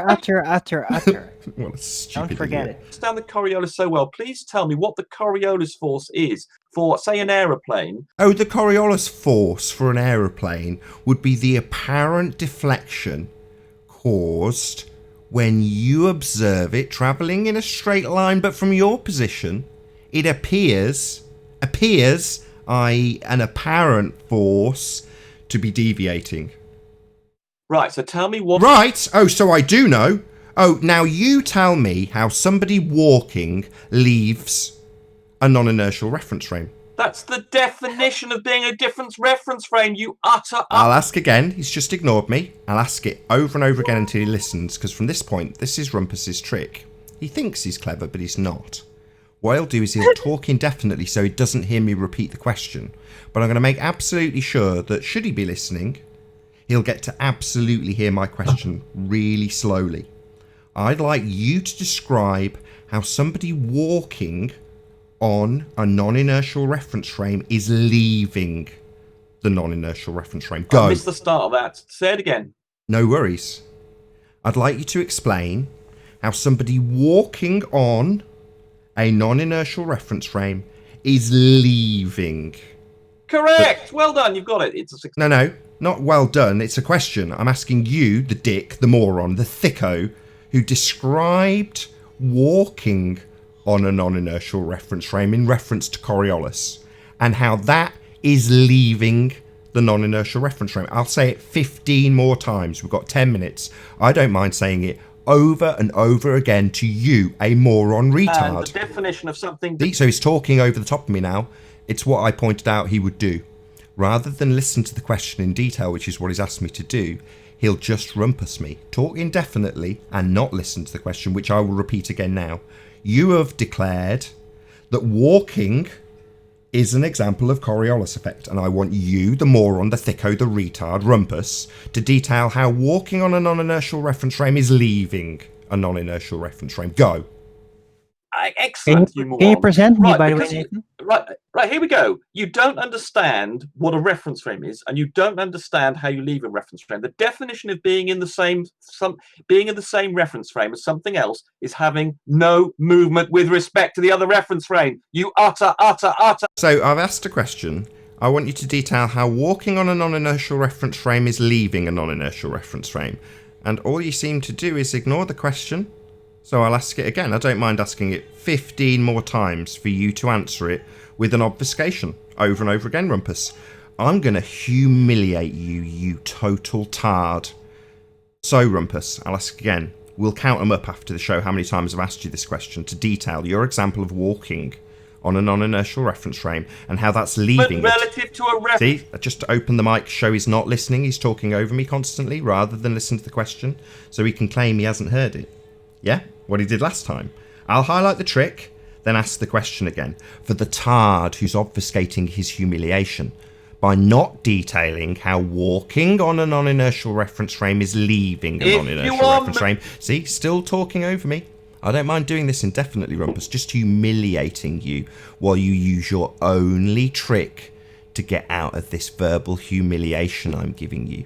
Keep rumpusing, my friend, while I make the audience absolutely aware that you're obfuscating this question. How is walking on a non-inertial reference frame leaving a non-inertial reference frame? If you are moving relative to a reference frame, you are no longer in the reference frame. This is. If you are walking relative to it, how are you walking relative to it if you are on it? Do you? Sorry? You're not walking relative to it if you're on it. You're part if you are moving relative to a reference frame, you are no longer in the reference frame. That's the definition of being in a different reference frame. You utter No, if moron. you're moving in sync with the reference frame, then you are part of that reference frame. Yeah, that's absolutely correct, Darwin. He's just stupid moron. And he thinks that by, what's the words? Ad hominem attack. That's the one. By using an ad hominem attack at the end of his shit explanation and obfuscation of my question, how is walking on a reference frame leaving the reference frame? He's not going to answer because it's a stupid assertion and demonstrates his stupidity in regards to Coriolis effect. Walking on a reference frame isn't leaving a reference. Walks funny and has a little jump between each step or something. Little. No, we're walking. We're walking. Is he I know what walking walking with a is. glider or something? Walking, your feet stay in contact. It's not skip. running. We were talking about walking. Walking, your feet stay in contact. And all Rumpus I'm just is having doing like is... a little vision of like the Rumpus, like That's all right. I've asked jumping him up and down specifically. between each step. He used the word walking, and I know what walking is. All he's doing in the meantime is rumpusing the shit out of the Discord server, so no one can hear a word of what's being said. You know, basically, he's closed down that part of this show. Aww. So Nathan, does wanna hear it. this mean Rumpus doesn't believe anymore the air is stuck to the earth? Oh, I don't know. I mean, you could potentially ask him, but he'll never hear your question because he's basically just talking non-stop in the Discord server. What was he Why saying? don't you ask him to pick from Was he the not- depiction that you put up on screen? Which one is it? Ask him, and May I then you can continue? draw the consequences. May I continue my point? I just want to make sure I understood what his doublespeak was. These He's people are saying just that if incredible. you're- They don't understand the most basic element of all this. I'll shut him up. You're about to ask him a question. Before you start, he's got to interrupt before you even get the question in, 10th man. Do you like what I'm sharing? That's what I envision. Many people talking. Okay. All right, thank you. I'm just trying to understand what he's saying. Is he saying that when you're walking, you're leaving the reference frame? I'll explain to you if you're gonna unmute me. Is you too scared to let me speak? Are you too scared to let me speak? I'm terrified. I'm really scared. Oh, Are you okay, leaving the right. reference frame when walking? That's his Correct. question. That's the definition of being indifferent. You are leaving a reference frame when walking on a reference frame. Can we get that in a full Yes, quote? you have a relative velocity to the reference frame of the Earth's surface. Therefore, you're no longer in that reference frame. I mean, the fact you don't understand this and you think this is controversial just defines you as an utter moron. So Rumpus, Yeah. now that you've committed Hello. to that, how about the air and the atmosphere going with the Earth? What's happening there? Yeah. Well, I the air have as a a picture body up. moves. Obviously, you've got winds and things, but it moves with the Earth. Yes, it's in the same reference frame as the atmosphere, as the Earth. Yeah. Right. Oh, wait a minute. And there's no Hang on. Coriolis. Arwin, let 10th Arwin. man. Go ahead, 10th man. Holy jeepers. So the man walking at a very slow pace leaves the reference frame, and Correct. all the wind, atmosphere, and everything doesn't? Well, obviously, winds are relative. They've left the Earth's reference frame, but the body of the atmosphere, in general, as an overall thing, is in the same reference frame as the Earth's surface. Say But that the again, winds but a and little things got- different. the winds and things complicate the issue. Obviously, you've got local movement, but if we take the atmosphere as a body, as a whole thing, and pretend it's all solid and isn't moving with having winds in it, then yes, it is in the same Well, reference either- frame as the Where they're surface. being Sorry, pretend. just one note. Excuse me. The Please don't atmosphere. interrupt. Sorry, 10th man. Just got to get this note in. So the atmosphere is not solid. It's gas. It's an anisotropic, inhomogeneous mixture of gases. Yeah, it's complicated. So, but if No, it's just not solid as you described in your example. So you're just stupid, a moron, because you've described gas as a solid. Gas is fundamentally literally not a just said, solid. let's pretend it's Sorry, can I solid. just... Sorry, mind warped. Sorry. You moron, Rumpus. Come on. You used the word solid when describing gas. You are retarded on a level beyond comprehension. The gas is a gas and fundamentally not solid. To make it simple for you. It's just rumpusing me while I tear a strip off him. The audience will still hear me pointing out that you have used the word solid when describing gas. You utter moron. Morons, unfortunately. Yeah, it's just rumpusing me with ad homs while I actually detail how stupid he is for describing a gas as solid. What a moron. Muting moron. Yeah, you're rumpusing me, Rumpus. I'm pointing out that you use the word solid. You're not addressing my argument, but rumpusing the Discord server, while I point out that gas is never going to be sitting in that category that you use with the word solid. That's retarded. To make it simple for you, Nathan, to make it simple for you so you could understand, because obviously you don't understand very much. No, that's just another ad hominem. No address to the fact that gas definitely not solid. Come on, guys. This is nonsense. No, He wasn't claiming that. Arwen. He was just describing it in an example. He's Arwen. plenty as stupid without this, okay? Sorry, he described gas as solid. Those. No, I did not, you moron. Oh, He my just God. You used it used as the an word example. solid. That's what you Straw described man. it as. Straw man. If it's solid, not straw man, that's what you said. Those were your words. To make it simple for you. Those were your That's words. Oh, to make it simple. So you did say those words, then you did use Just the to word make it solid simple then. for you, Nathan. So you Oh, can to make it simple. In other words, yes, he did use those words. Not a straw man, just wrong. Gas is not solid. Regardless of your description of making it simple for me, you're just retarded. Because gas is not It wasn't the solid. subject. He was talking Why about are you the rumpusing me, reference rate. Arwen? Gas is not Look, solid. Arwen. No matter how much you want to wasn't agree with him, claiming Arwen. that. Arwen. Yeah, he did. Yeah, he did. He's just agreed and said it's to make it simple for me, Arwen. So you're wrong also. He used No, the word... He said as He if. used the word solid. And I pointed out that it's an anisotropic, inhomogeneous mixture of gases and absolutely not solid, even though he wants to tell us that it's to make it simple for us. Yes, but I've got to make things simple for you, Nathan. See? Said as See? if. See? Make He's it- trying to make it simple for us, Arwen, by describing something that is not solid as solid. Wrong. Retarded. Incorrect. Okay? Irrelevant. You said as if. He was only describing the lockstep movement of the atmosphere. Oh, well, That's- it doesn't... Didn't have anything to it- do with what. Yeah, it does, Arwen. You're pissing me right off. It can't move in lockstep if it's completely separate and not solid. But for some reason, you also now want to rumpus this point, so I've got to shut Arwen's line down. Because for some reason, when he describes the atmosphere in lockstep and uses the word solid, describing gas moving in lockstep, and I absolutely pummel it by pointing out that it's not solid, that it's an inhomogeneous mixture of gases, that it's not solid.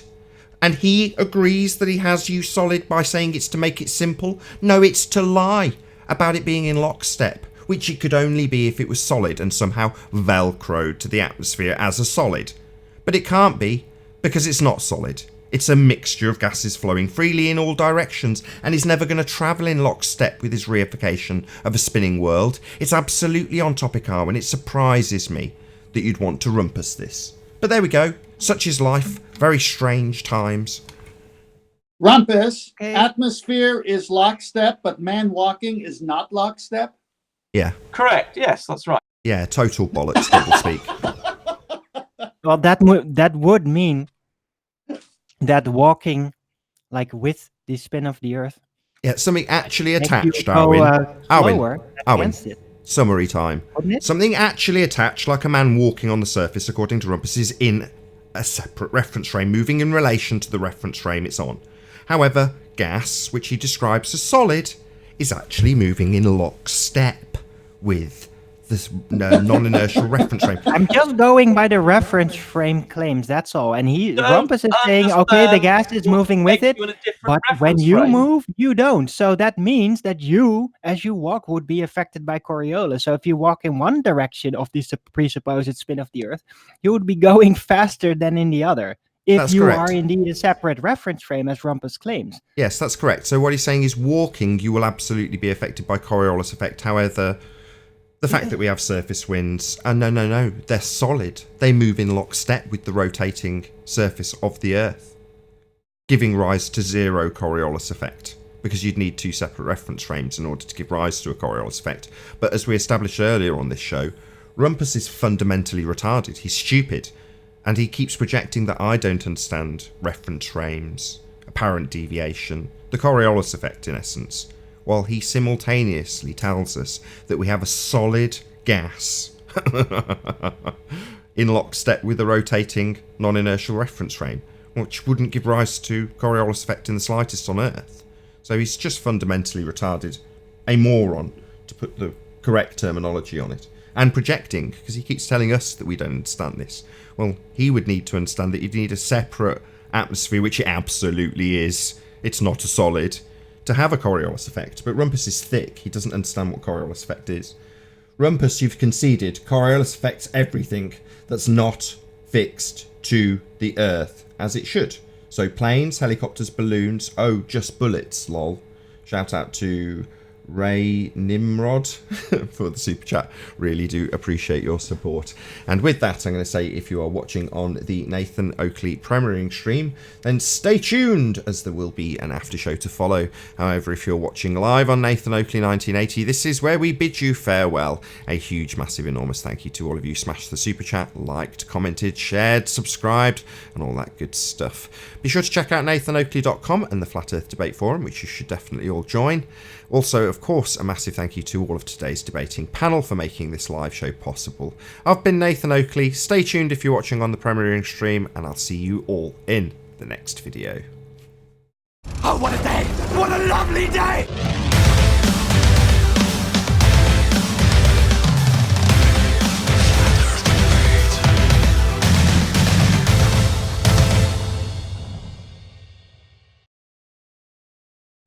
Enjoy the moment. No, I don't enjoy Brenda at all. No, enjoy. It's not for you. It's for the audience. Why are you missing this? When they make a complete fool of themselves, the audience gets it, and the show will just thrive. Oh, really? When you take things personal, and it's about you, it's not. I'm not taking it personal. I'm just seeing it as a waste of time. It's something that everybody's heard now. Everybody knows about Brenda. Literally. But Brenda walked into the Coriolis trap, which was beautiful, and now Rumpus says, not the planes, not the helicopters, but bullets and man walking. Now, what is the speed difference between bullets and man walking? Talk about utter nonsense. I know, and I thought it was great, and I have no objection to showing that, because I'm much more amused when Rumpus does it than when Brenda does it. That just clearly has no connection to reality whatsoever anymore. And you think Rumpus had a clear connection to reality? He at least has a little bit more of an apparent connection to reality. The proof is yet to be confirmed. But can I just read something really interesting here? Can I finish? No, can I finish? Please, don't interrupt the point. Brenda walked away in silence because she couldn't answer it. Rumpus said, hey, the planes, no, the helicopters, no, but bullets and man lifting up one leg at a time are the same. Right. Wow. I wasn't going off topic. I was going to bring something up to back this up. At least it is a claim of something that we can actually then put a scope over and show, look, this is the consequence. That is the consequence. No, actually something people can learn of. You two are basically arguing about nothing. Brenda, guys. Brenda just guys, hello. Hello. Mindwarp said he's on topic. Just let him in. Go on, Mindwarp. Get in there. Yeah, I was just saying that so Coriolis actually released 3 papers So it says here on Wikipedia for Gustave de Coriolis, what the Coriolis is named after, this guy. It says Coriolis's papers do not deal with the atmosphere or even the rotation of the Earth, but with the transfer of energy in rotating systems like water wheels. Coriolis discussed the supplementary forces that are detected in a rotating frame of reference, and he divided these forces into two separate categories. So, yeah, that just proves it even more. Good. That So sounds wonderful. I want Arwen back on this point, though.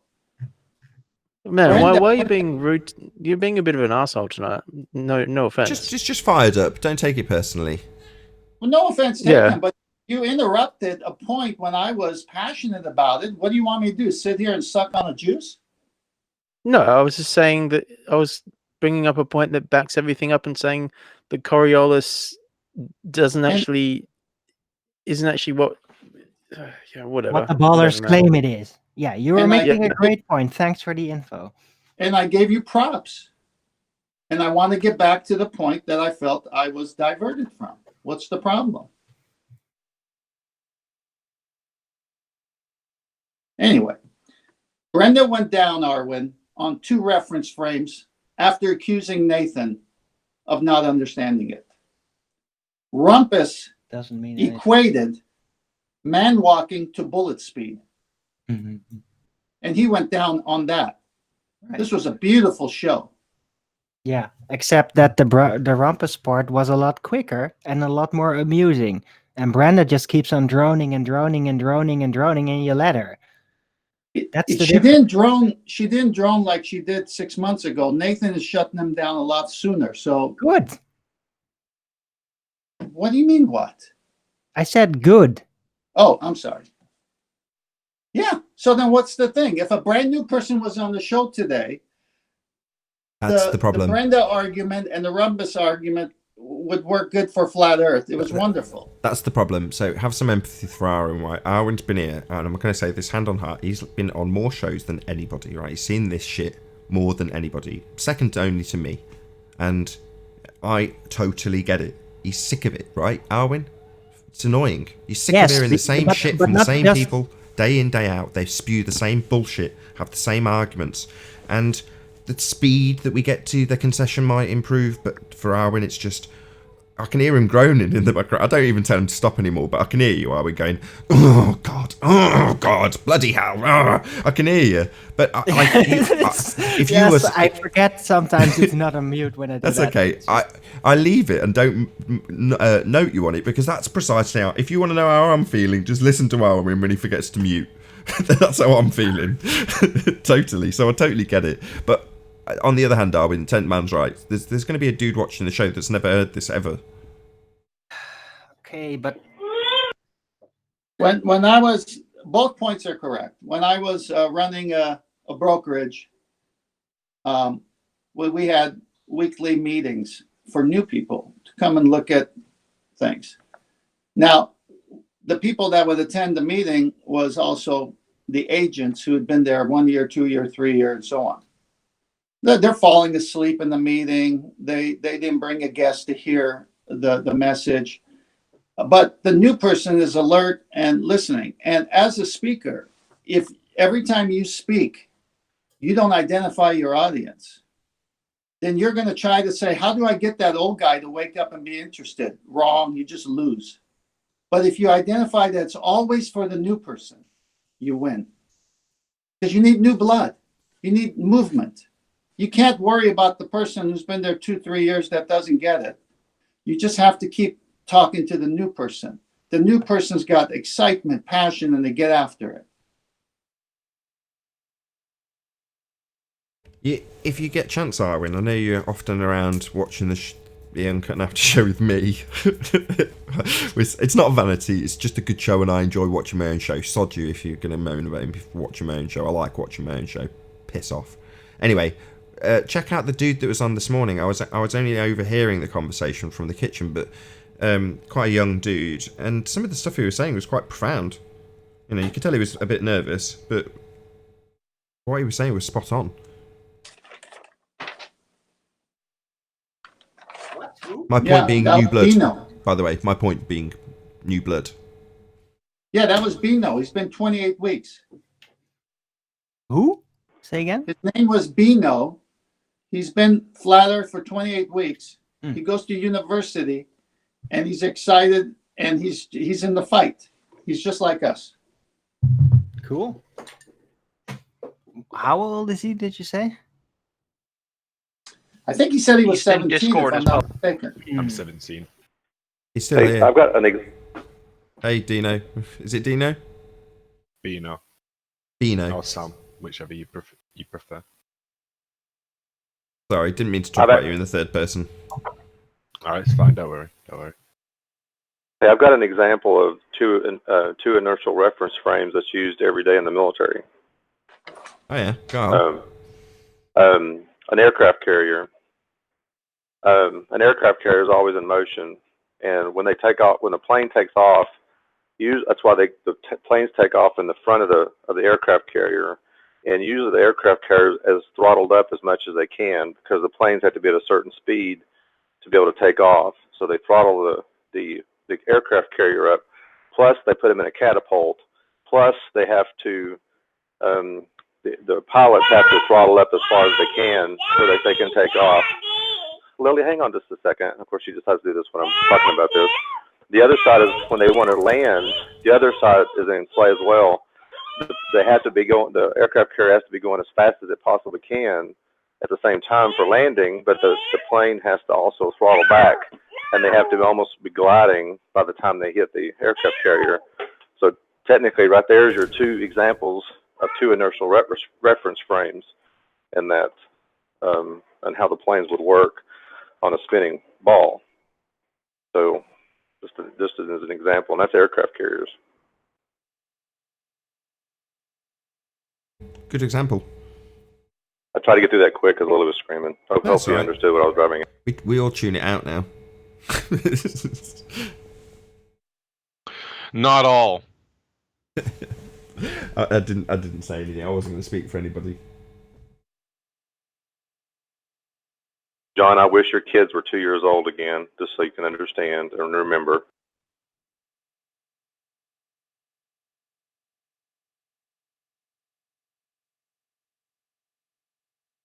Paul's got another one on the way.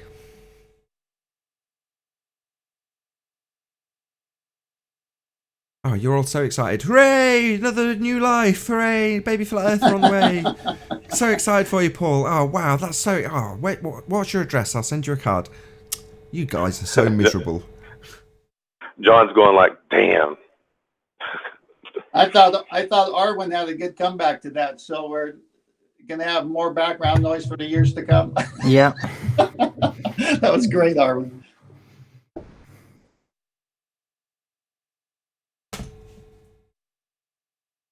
Yeah. Hopefully one day I'll have the same. Conversation's dried up a little bit. So I'm really, really pleased with my Patreons. You know, I've been shouting them out like every day. It's because I got my bills from PayPal today. It's like reams of emails saying, oh, by the way, all this money that you spent, we're going to be taking it in a few days. And you're like, oh, what was that? Why is that? What was that? £75? What's this? £50? Oh, God. Oh, God. And then you go through it all going, oh, God, I've spent so much money. But then, hurrah, Patreons have actually supported me with this. It's like, oh, thank God for my Patreons. I'm not actually terrified of all this money coming out because obviously come the end of the month, my Patreons have supported me and I'll actually cover it and I won't be in terrible debt just for having bought a car. You know, cars for everyone are a bottomless pit of money.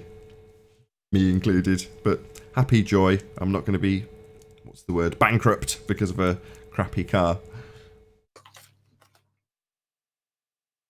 But yeah, thank you, Patreons. Keeping me happy.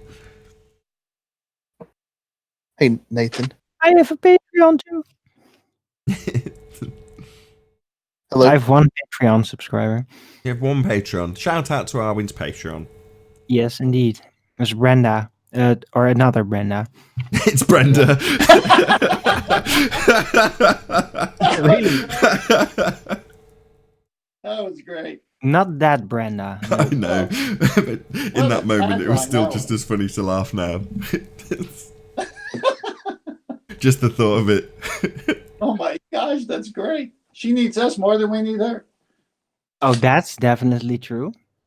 Yeah, that's an interesting point. All the globers that say Ranty keeps proving heliocentrism. I wonder how many are his Patreons. I wonder how many have actually supported him, going, "Oh yeah, I definitely believe you're proving the sphericity of Earth." I bet it's none. Oh man. Should be getting some drone footage out of Ranty soon. Hey, you need to plug Ballbusters this weekend. I will. I'm going to do it every other day just so it doesn't get annoying. Annoying. I'm getting my P1000 tomorrow. Oh wow, cool. Get some damage on it, man. Use that thing. Oh yes, I've got lots planned. Excellent. Just saying about Ranty's getting a drone, and he was talking about the use of it a couple of weeks ago. Unlike his P1000, which obviously it's pretty portable, out and about, and he can use it on all sorts of different occasions. Whereas the drone is quite specialist, and unfortunately for Ranty, Sandra's got there before him and done all the glamour shots, leaving Ranty with I'll put it to task when there's an actual useful purpose for it. So although we won't see massive amounts of drone footage from Ranty, it's when he'll be planning a specific type of observation. And you can do all of these foreshortening effects now. He's got his drone. It's going to be awesome. I can't wait. But yeah, same goes for you, my friend. Who was I talking to with the P1000 on the way? Yeah, it's Darren is Flat Simple. Ace. Have you got a camera already, or is this going to be your first opener with a P1000? No, I've got a Nikon 1000D with just a couple of kit lenses. I've also got a full frame Nikon D800, which is like a 67 megapixel camera. But I don't like taking that near the beach because you get one grain of sand in it and it's goodbye camera. Yeah, the Coolpix cameras are actually quite hearty.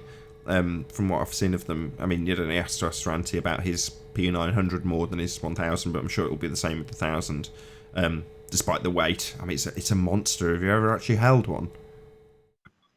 Yeah, I had a sort of demo last week in my local camera shop, and yeah, it is a monster. But with the lens stabilization, even at full zoom, you can keep it handheld and keep pretty much images nice and stable. Yeah, but I will be mounting it on a tripod. Just get a tripod. Just get a tripod. Yeah, I've got a few tripods. I got a Manfrotto brilliant, heavy duty steel one, which weighs a ton, but Bayek is it hold it steady. I mean, if you've got, just get into the habit. If you've got the camera, just have the tripod with you. And if it's part of your routine, yeah, you end up with kit rather than just the camera, because it's so appealing to think I can just have the camera. I can go. No, just make sure you've got the tripod, and then everything you take will always be good.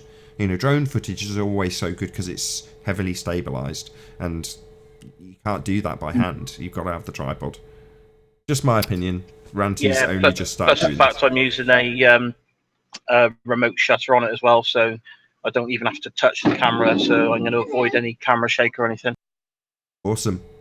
Nathan, can I ask a question about the P1000? You said it's really weighty, right? Is the P900 also very heavy, or not really? The P900, it feels like a toy by comparison to the P1000. It's so small and compact by comparison. And don't get me wrong, the P900's not a tiny camera, but it really is small and genuinely portable. That's the difference between the 1000 and the 900.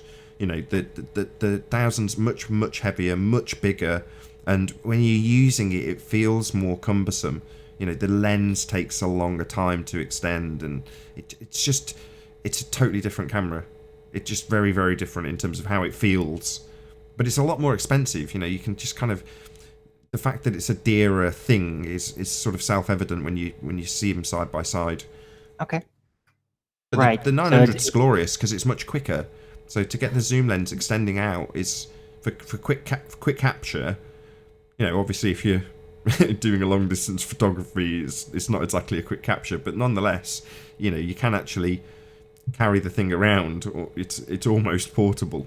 Okay, well, in that case, thanks for the tip. I'm gonna change my GoFundMe back to a P900 because if it's just not portable, then that's not going to be useful to me. I mean, obviously it's portable. It's a camera. It's just. No, but if it's really clunky and like you have to take effort to get it out, and it's not just comfortable for quick shots. It's not even that it's clunky, right? It's just that because the lens housing is so much bigger, the motor's got to work that much harder to move it out because there's so much more of it. It's just more mass to move. The lenses are bigger, they're heavier. Everything about it's heavier. So in use, it feels that way. It's more like a tank than a sports car. Right, but it's typically a better functioning camera when you use a standard for it. And if you don't, then yeah, it's gonna be clunky. So, and I definitely want to just be able to grab that thing out of my bag on my back, not having to drag around the standard all the time, and be able to just hand click shots properly. So I want to be able to do that with the camera as well. Well, the 900's really nice, I must admit. You know, just the way it feels when you're just using it. It's very usable, the P900, I think. It's a good size. And you can mod it too. Or the infrared. And it's cheaper, so I'll get there quicker. A lot cheaper, that's for sure. Right. Just wondering if there's a inertial based tripod, or are they all non-inertial based? Maybe Rumpus could help.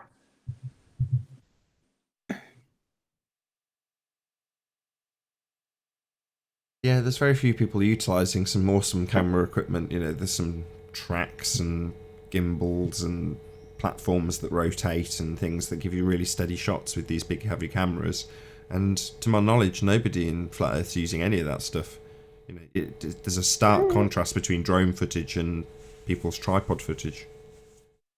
Well, maybe sometime I'm gonna get my P900, make sure it is really well secured with a strap or something to me, and then go on a carnival attraction, you know, one of those things that have a spinny thingy in a spinny thingy in a spin thing, and just see okay, what's this gonna look like with running footage Coriolis wise? How many Coriolis effects are you gonna detect?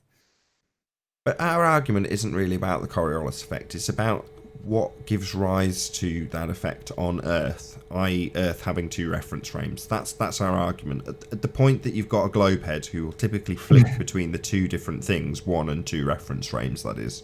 Once you've got them to the point that they concede the necessary ingredients required to have Coriolis effect, or the Coriolis causes, then you can leave the Coriolis effect behind you and just point out where it's not conducive with reality, because you don't have 2 reference frames with a non-inertial reference frame rotating underneath. That's bollocks.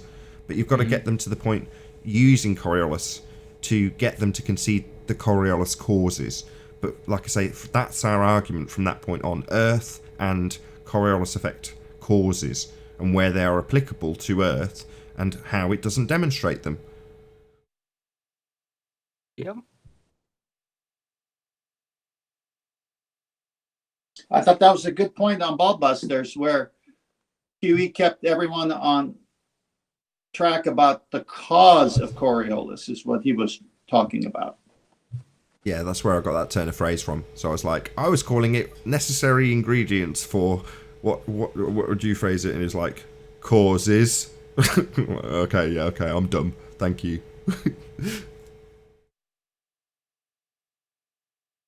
Yeah, because once they admit the causes are 2 reference frames, they're dead.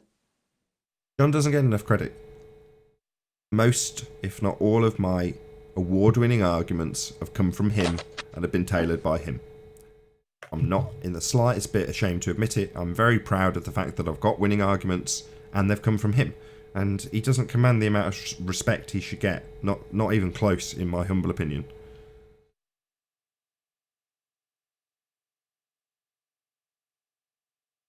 Well, he kind of counterbalances that, so. Whatever do you mean? Who cares? The information is all that's relevant. Absolutely not. The delivery is very relevant as well. That's bullshit. No, it's not. Not in the real world. For snowflakes, maybe. No, humans.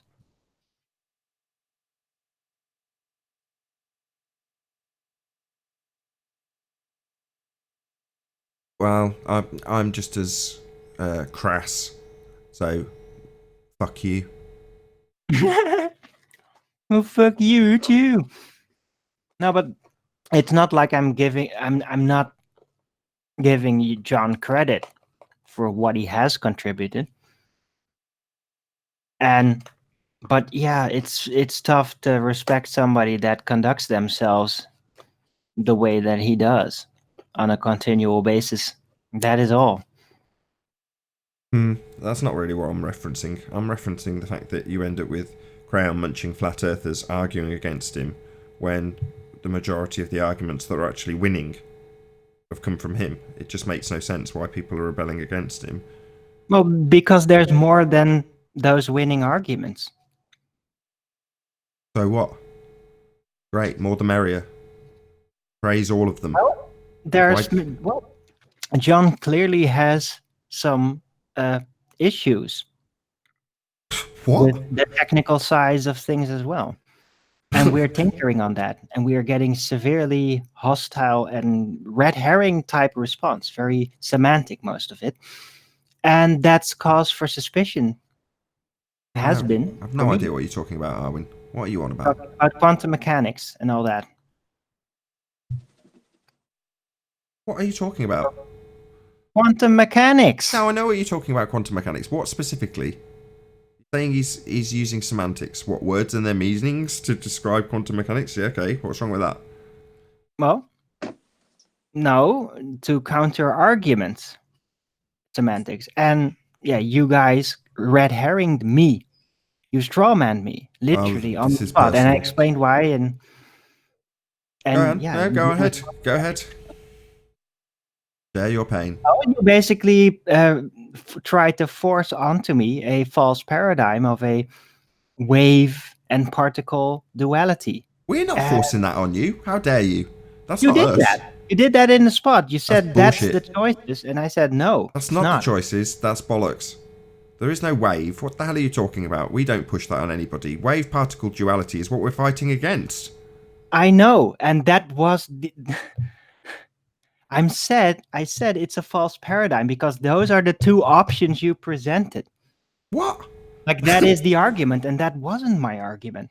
Okay, well, maybe there's some confusion about what your argument and yes, it is. Well, it's not a wave, it's not a particle, because both concepts require proof of speed, and there is none. Why does it require proof of speed? There's no speed of light. There's no proof of that. It's Einsteinian assumption. I got hammered yesterday on this. The speed of light, as in it having a maximum speed assigned by Einstein. That's bollocks. Maximum speed. Speed at all. The suggestion of speed. By saying, oh, it has a maximum speed, you're between tongue and cheek claiming it has a speed, and that is the maximum. That's the trick. I'm not saying that. What I'm saying is yesterday, people I think assume light has a speed. It does have speed, but what I'm saying is the maximum, the speed limit is an Einsteinian concept. And yesterday, before it got to actually being verbalized by, I think, Mind Warped, I did what you did and was like, this is Einsteinian bollocks. On the assumption that he was going to arbitrarily apply some Einsteinian concepts to what he was saying. He hadn't done it yet, and I got told off. Not told off, just corrected. And then immediately, fortunately for me, that he added the Einsteinian bit afterwards, which saved my bacon, thank God. Oh, that's very nice. So where is the actual proof of that speed? So a pebble is a particle because of its speed. And again, that's still not an answer. Still trying to So find a that pebble actual is a proof of the particle speed. because of its speed. It's not an answer to my question. Where's the Yeah, proof it that is. light has a speed? You said you judge whether something's a particle based on its speed, which is non sequitur from the Black Lagoon. So Well, my if question it is a particle, then a it's going to be pebble a traveling, right? particle? If a particle I is a say particle, again, then is it's a traveling. pebble a That means particle? wait, which would be traveling through You're a medium. finished already. Just stop. Why does it immediately turn into rumpusing? You and I were having a reasonable back and forth conversation. Yeah, and then John got interrupting. So you see what? Because of your nonsense. No, you're nonsense. No, you're red herring shit. Why not? Because of its speed. Why not just I accept say- what he said? He's quoted you. He said, you pointed out that you base whether or not something is a particle on its speed. He quoted you better than I did. Well, what's wrong with just accepting presented that a particle, if traveling, right? The concept of traveling, that means from one point to another, right? That means speed. Comes making shit up So time. there's the same speed. So where is the proof of that speed, of the actual travel? And you got us on your little straw man fallacy here, right? Oh, really? You So how said is a it particle is a strawman particle fallacy? because of its That I want to speed. see some proof of that And you speed. that just it's keep trained. on talking, right? Because that's what ignorant people do. Right, So and see, keep going. this is why people don't give a shit about you anymore. no needs, right? Stop. You are Stop. a red herring, slandering piece of shit that doesn't Arwin, have any actual answers to please real calm questions. down. Please calm down. Right. The chances are, if he's going to accuse you of a straw man, unlike the dick earlier, he's actually going to be giving you the example of what a straw man is and how you've used one. It's not just going to be a baseless assertion and you know it. But where is the proof of speed? You've said that 6 times. Yeah, where's the answer? And Where's then the he answer? says that's not his argument. Another question or something that supposedly then renders Nathan, it he says it's not his unnecessary. No, I argument. want He- the proof or the Right, claimed but- speed. Listen to him. So what he's hopefully going to do when I've summarised or given a preface to it, which is describe how your argument is non sequitur to the discussion about quantum mechanics. I'm not getting an answer. I'm out of here. See you later. Screw you. Oh, but it's a good. You have a good. Oh, that's heartbreaking. Arwin's more knowledgeable on this subject than I am, right? And typically, there's information exposed when there's a conversation between Arwin and John. But when making sure university comes into the equation, somehow Arwin, when he's overtly done it and been called on it, just drops. Now, it's because he doesn't have to take the tongue lashing and can make any concession. But come on, Arwin, I expect better. I'd be interested to hear what John has to say. I want to do that let's- conversation. Let's do this. Let's do this right now. Because I'm tired of arguing this. I'm going to put the exclamation point on it. Share my screen, please. Let me know when it's up. Okay, just for the audience, this isn't happening. Close your eyes. Pretend it looks pretty. Okay, you kind of up. I'll fiddle with it as you go. All right, photons are particles. Let's take a listen to Richard Feynman. The first thing Newton believed light was corpuscular. Turned out that it had very strange properties from that point of view, and it was then explained that many of these strange properties was because, in fact, it was a wave, which was wrong. Turned out he was right. It was a particle. Professor Shankar, chair of physics at Yale, everything is really particles, all things. Electrons, photons, protons, neutrons, they are all particles. So let there be no doubt about that. So why is he saying that? So we have photons or particles. We have a live double split. I said double split. These guys are killing me. live double slit showing discrete chunks, that means quanta, particles of energy and momenta hitting the photographic plate. So it's really over right there. So we're going to show that. Okay. So what I want you to do under any of the videos that Nathan has on 1980, you go down to the info box, right? And down here at the bottom, you have double slit experiment. So you hit that. Nathan, I'm not going to play this video. I'm going to stop it, no sound, and go through it. Okay? Yeah, that's fine. All right. So we got Anton Zellinger here showing you a live double slit. Sorry, experiment. can you make it full screen, please? Yes. 1 second. Let me get rid of that. Perfect. So we got a live double slit going, right? So let's get another couple looks here. Shooting a laser through a double slit, right? Keep going. There's the setup. He's showing the setup. He's got the laser going through the double slit. And he's going to have a detector here with a camera on the detector. And he's going to show you what happens on the screen. 1 second. Let me get it right. All right. So the double slit is running right here, right? And he's got a camera on this detector and he's projecting it on this computer screen. So what's happening when this light is going through the double slit? It's hitting the detector. You see these little dots, right? That's where the light is hitting the detector. And if you keep on going, you see how there's more little dots? That's little chunks of energy and momenta hitting the photographic plate. Well, what are little chunks of energy and momenta? They're called particles. Here we go. Still more, still more. See them showing up on there? Still more. You can see them actually hitting. See them? See them? See, that's what's called particles. That is particle behavior. Waves don't act like that. These are discrete chunks of energy and momenta. Can I add something? All right. Do you mind if I just add something before you move on? So go ahead. The representation on screen is, for want of a better description, the computerization of what a photographic plate would display. In other words, if you had whatever it is with the emulsion and what do you call it when it's just a normal plate of photographic material rather than a sensor. You know what I'm talking about? John? Oh, have you gone? You're on mute. Oh, sorry, I was on mute.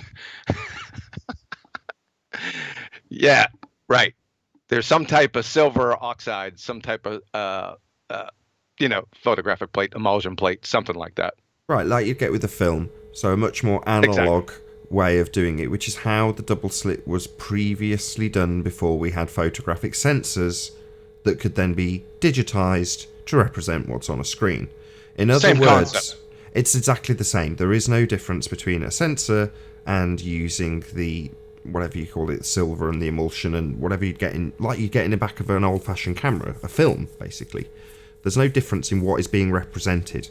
Yes, you could do it the old-fashioned way to show the actual discrete chunks on the film rather than on a monitor after using a sensor, like you get in a modern digital camera. I just wanted that bit in this presentation. Sorry to interrupt. If you can make it full screen again, if you've got any more examples from this video. Thanks. I was on mute again. Sorry about that. Yeah, like I said, this is actually, I don't even know why I need to go on any further, but I will. Hold on. Let's get rid of that. So back to the presentation. So to refute photons as particles, you not only have to falsify the stamp on the forehead, demonstration that I just gave, and the citations above, you must also falsify Every single experiment with light over the past 250 years, specifically, you have to debunk these. Number one, the photoelectric effect, Nobel Prize, 1921.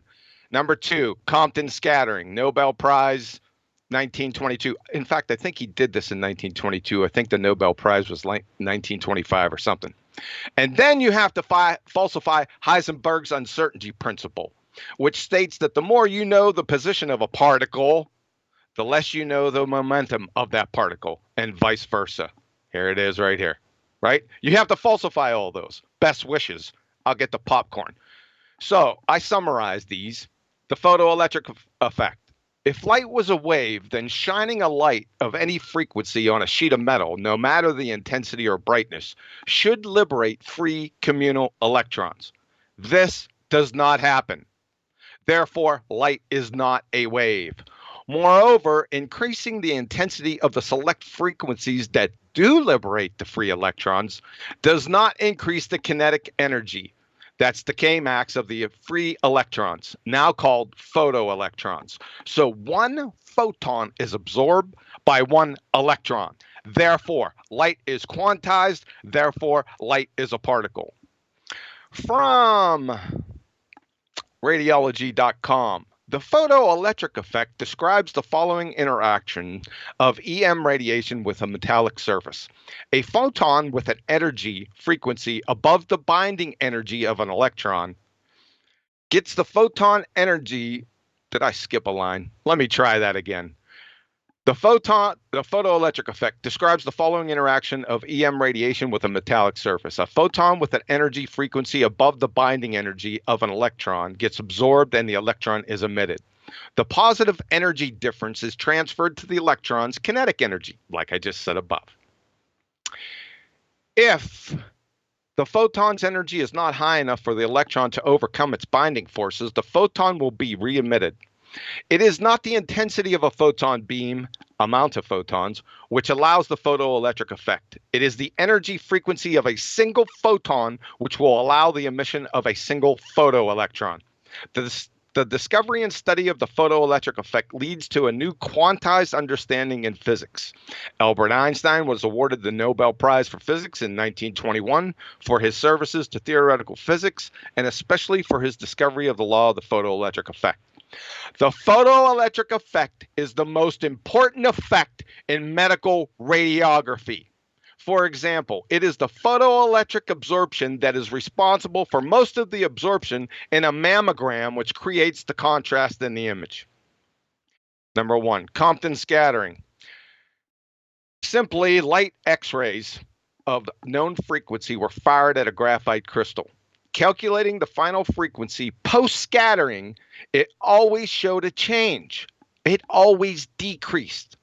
According to classical wave EM theory, the frequency shift cannot be explained since frequency energy is a property of the incoming wave and cannot be altered by the change of direction.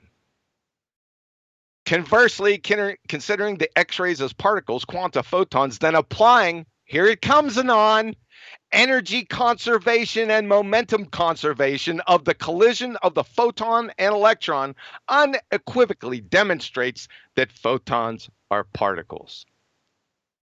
So, turn out the lights, party's over. They say that all good things must end, and this ends right here. So we're going to clip this out, and we're going to play it every single time one of these knuckleheads come on here and say, light's not a particle. Okay? So we could be done with it and move on. Thanks. And with that, I'm going to say a huge, massive, enormous thank you to all of you who tuned in on the Nathan Oakley premiering stream for hopefully smashing the super chat, liking, commenting, sharing, subscribing, and all that good stuff. Be sure to check out nathanoakley.com and the Flat Earth Debate Forum to keep up to date with the community debate. A massive thank you to all of today's after show panels for making this after show possible. I've been Nathan Oakley, and I'll see you all in the next video. Oh, what a day! What a lovely day!